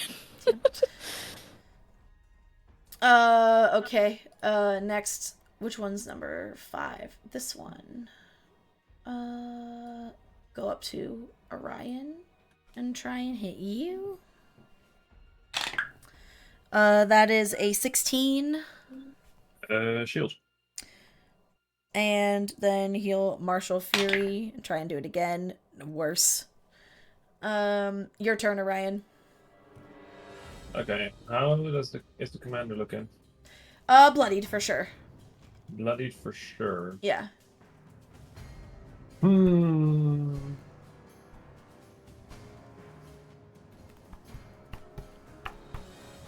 Do it. I don't know. I want to save it though.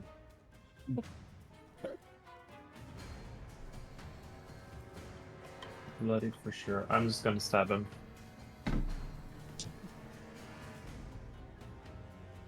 Uh, 24. Hits. Sneak attack. Oh my fucking god! I rolled 3 ones. Oh, the worst. Oh. The worst. That's 6 points of psychic damage. Total? Yes. Okay. Yes. What's it called? Sharpened Grasp. That is 25 to hit. Actually, Hits. that's 26 even. I forget that Sharpened Grasp has +8. Yeah. That's unfortunate because that means that the other one was an 18. Would that have hit? Yes. That's safe. 7 points of lightning damage. Okay.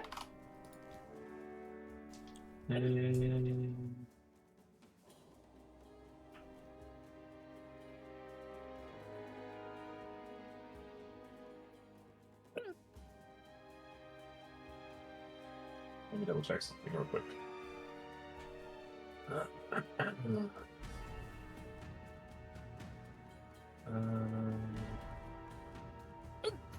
Oh my god, in that picture you sent, Briar, Capaldi looks so much like Bailey in that picture. For a minute, I thought I was like, did James just put a picture in our group chat? Like, what's happening?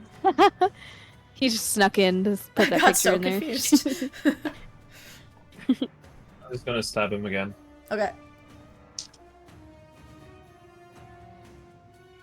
Yeah, that misses. I love when he Okay. squishes his face like that. The next one is this one. What's the distance? He can make it. He's gonna come up to Enna and swing. Enna, that's a 16 to hit, which does. I think it does hit. Yep. Yeah, for 10 points of slashing damage. Okay. And then he will Martial Fury to do it again, and that's a 17, so that hits for another 10 points. Okay. Now it's Orange One who's gonna come up to Promise. Don't you do it. 7 plus 6 is 13, so the first one misses. Martial Fury, natural 20. Oh no. I'm dead. That's not good. Yeah, because Well, that unconscious, is but- the minimum damage that I can do is 13. But we'll see. Okay. Oh. Well, Oh no. No, it's okay. 8 plus 7 is 15, plus 4 is 19. I go to sweep now. I go to take a sleep nap now. right here. I take a nap right here. Well, lucky for Okay, you, the timer starts. it's Cole's turn next. And I feel Oh, like okay. that he would not mind me using a spell slot to No, heal the party probably member. What spell You know, does he have right now? Trauma and stuff. The trauma and stuff. Emotional damage. Me.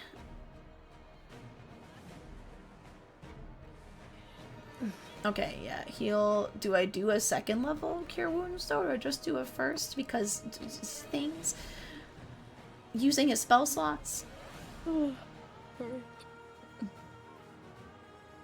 He would take an attack opportunity from this guy. Misses natural one, it's fine. I say I'll do a second level, and then if he's like, I would only have done first when we next play, I'll go ahead and give him back. I'll use the first instead, and then we'll figure it out. We'll use a second level Cure Wounds, which means it's 3. No, it's still 2d8 because the basic Cure Wounds is 1d8. Okay. Yeah. Really? Yeah. Because it's a first level spell, 1d8 plus your Yeah. spellcasting modifier, an extra d8 for every. Okay. What's the spellcasting modifier for Cole? It's spells. Cure Wounds plus 4. Okay. Cool. So 2d8 plus 4 to you. Where is there? Not great. But you get 10 hit points back. Cole will bring you back It's up. something. And next it is this guy near Orion. Natural 1. Misses. Not used to tiny opponents. And okay, so we're back to the top of the round. It is after 4, so we'll go ahead and call session here and pick up next session with the top of a round still in the middle of combat as you face down a rather tainted and less than lawful member of squadron Alyxian once fought with, or once was allied with, turned enemies. Thanks for playing, everybody. Let's get this dramatic music turned off now, because, you know, don't need that anymore. So our next session is going to be August 3rd. Sweet. Yes, August 3rd. Hopefully we'll have the whole gang here. Especially because, like, I also feel like your encounters would be easier if Cole was doing more powerful things. But again, it's gonna be lots of time for him to use those. We're still early on in this dungeon. So we'll see you all on the 3rd. Again, if anyone ever wants to catch up with old episodes, rewatch anything, all the episodes go up on YouTube. And reminder, my 9-year anniversary stream on Twitch is coming up on July 31st. Briar is also, all their streams for the future are helping fundraise for their move back to Georgia. So any and all support is, of course, wonderfully appreciated. Anyone else have anything we want to add before we say bye and pick this up in 2 weeks? Nope. Cool. Thanks, gang, for playing. It was, again, not a lot of time passed in the time playing, but just because these are high number of individuals encounters his memory, so it just takes a long time to get through them all. So I hope you had fun. Appreciate y'all bearing with, and we'll continue our Netherdeep dungeon crawl next time. And then you just summon 4 more. You did. Yeah. Bye, everybody. Bye-bye.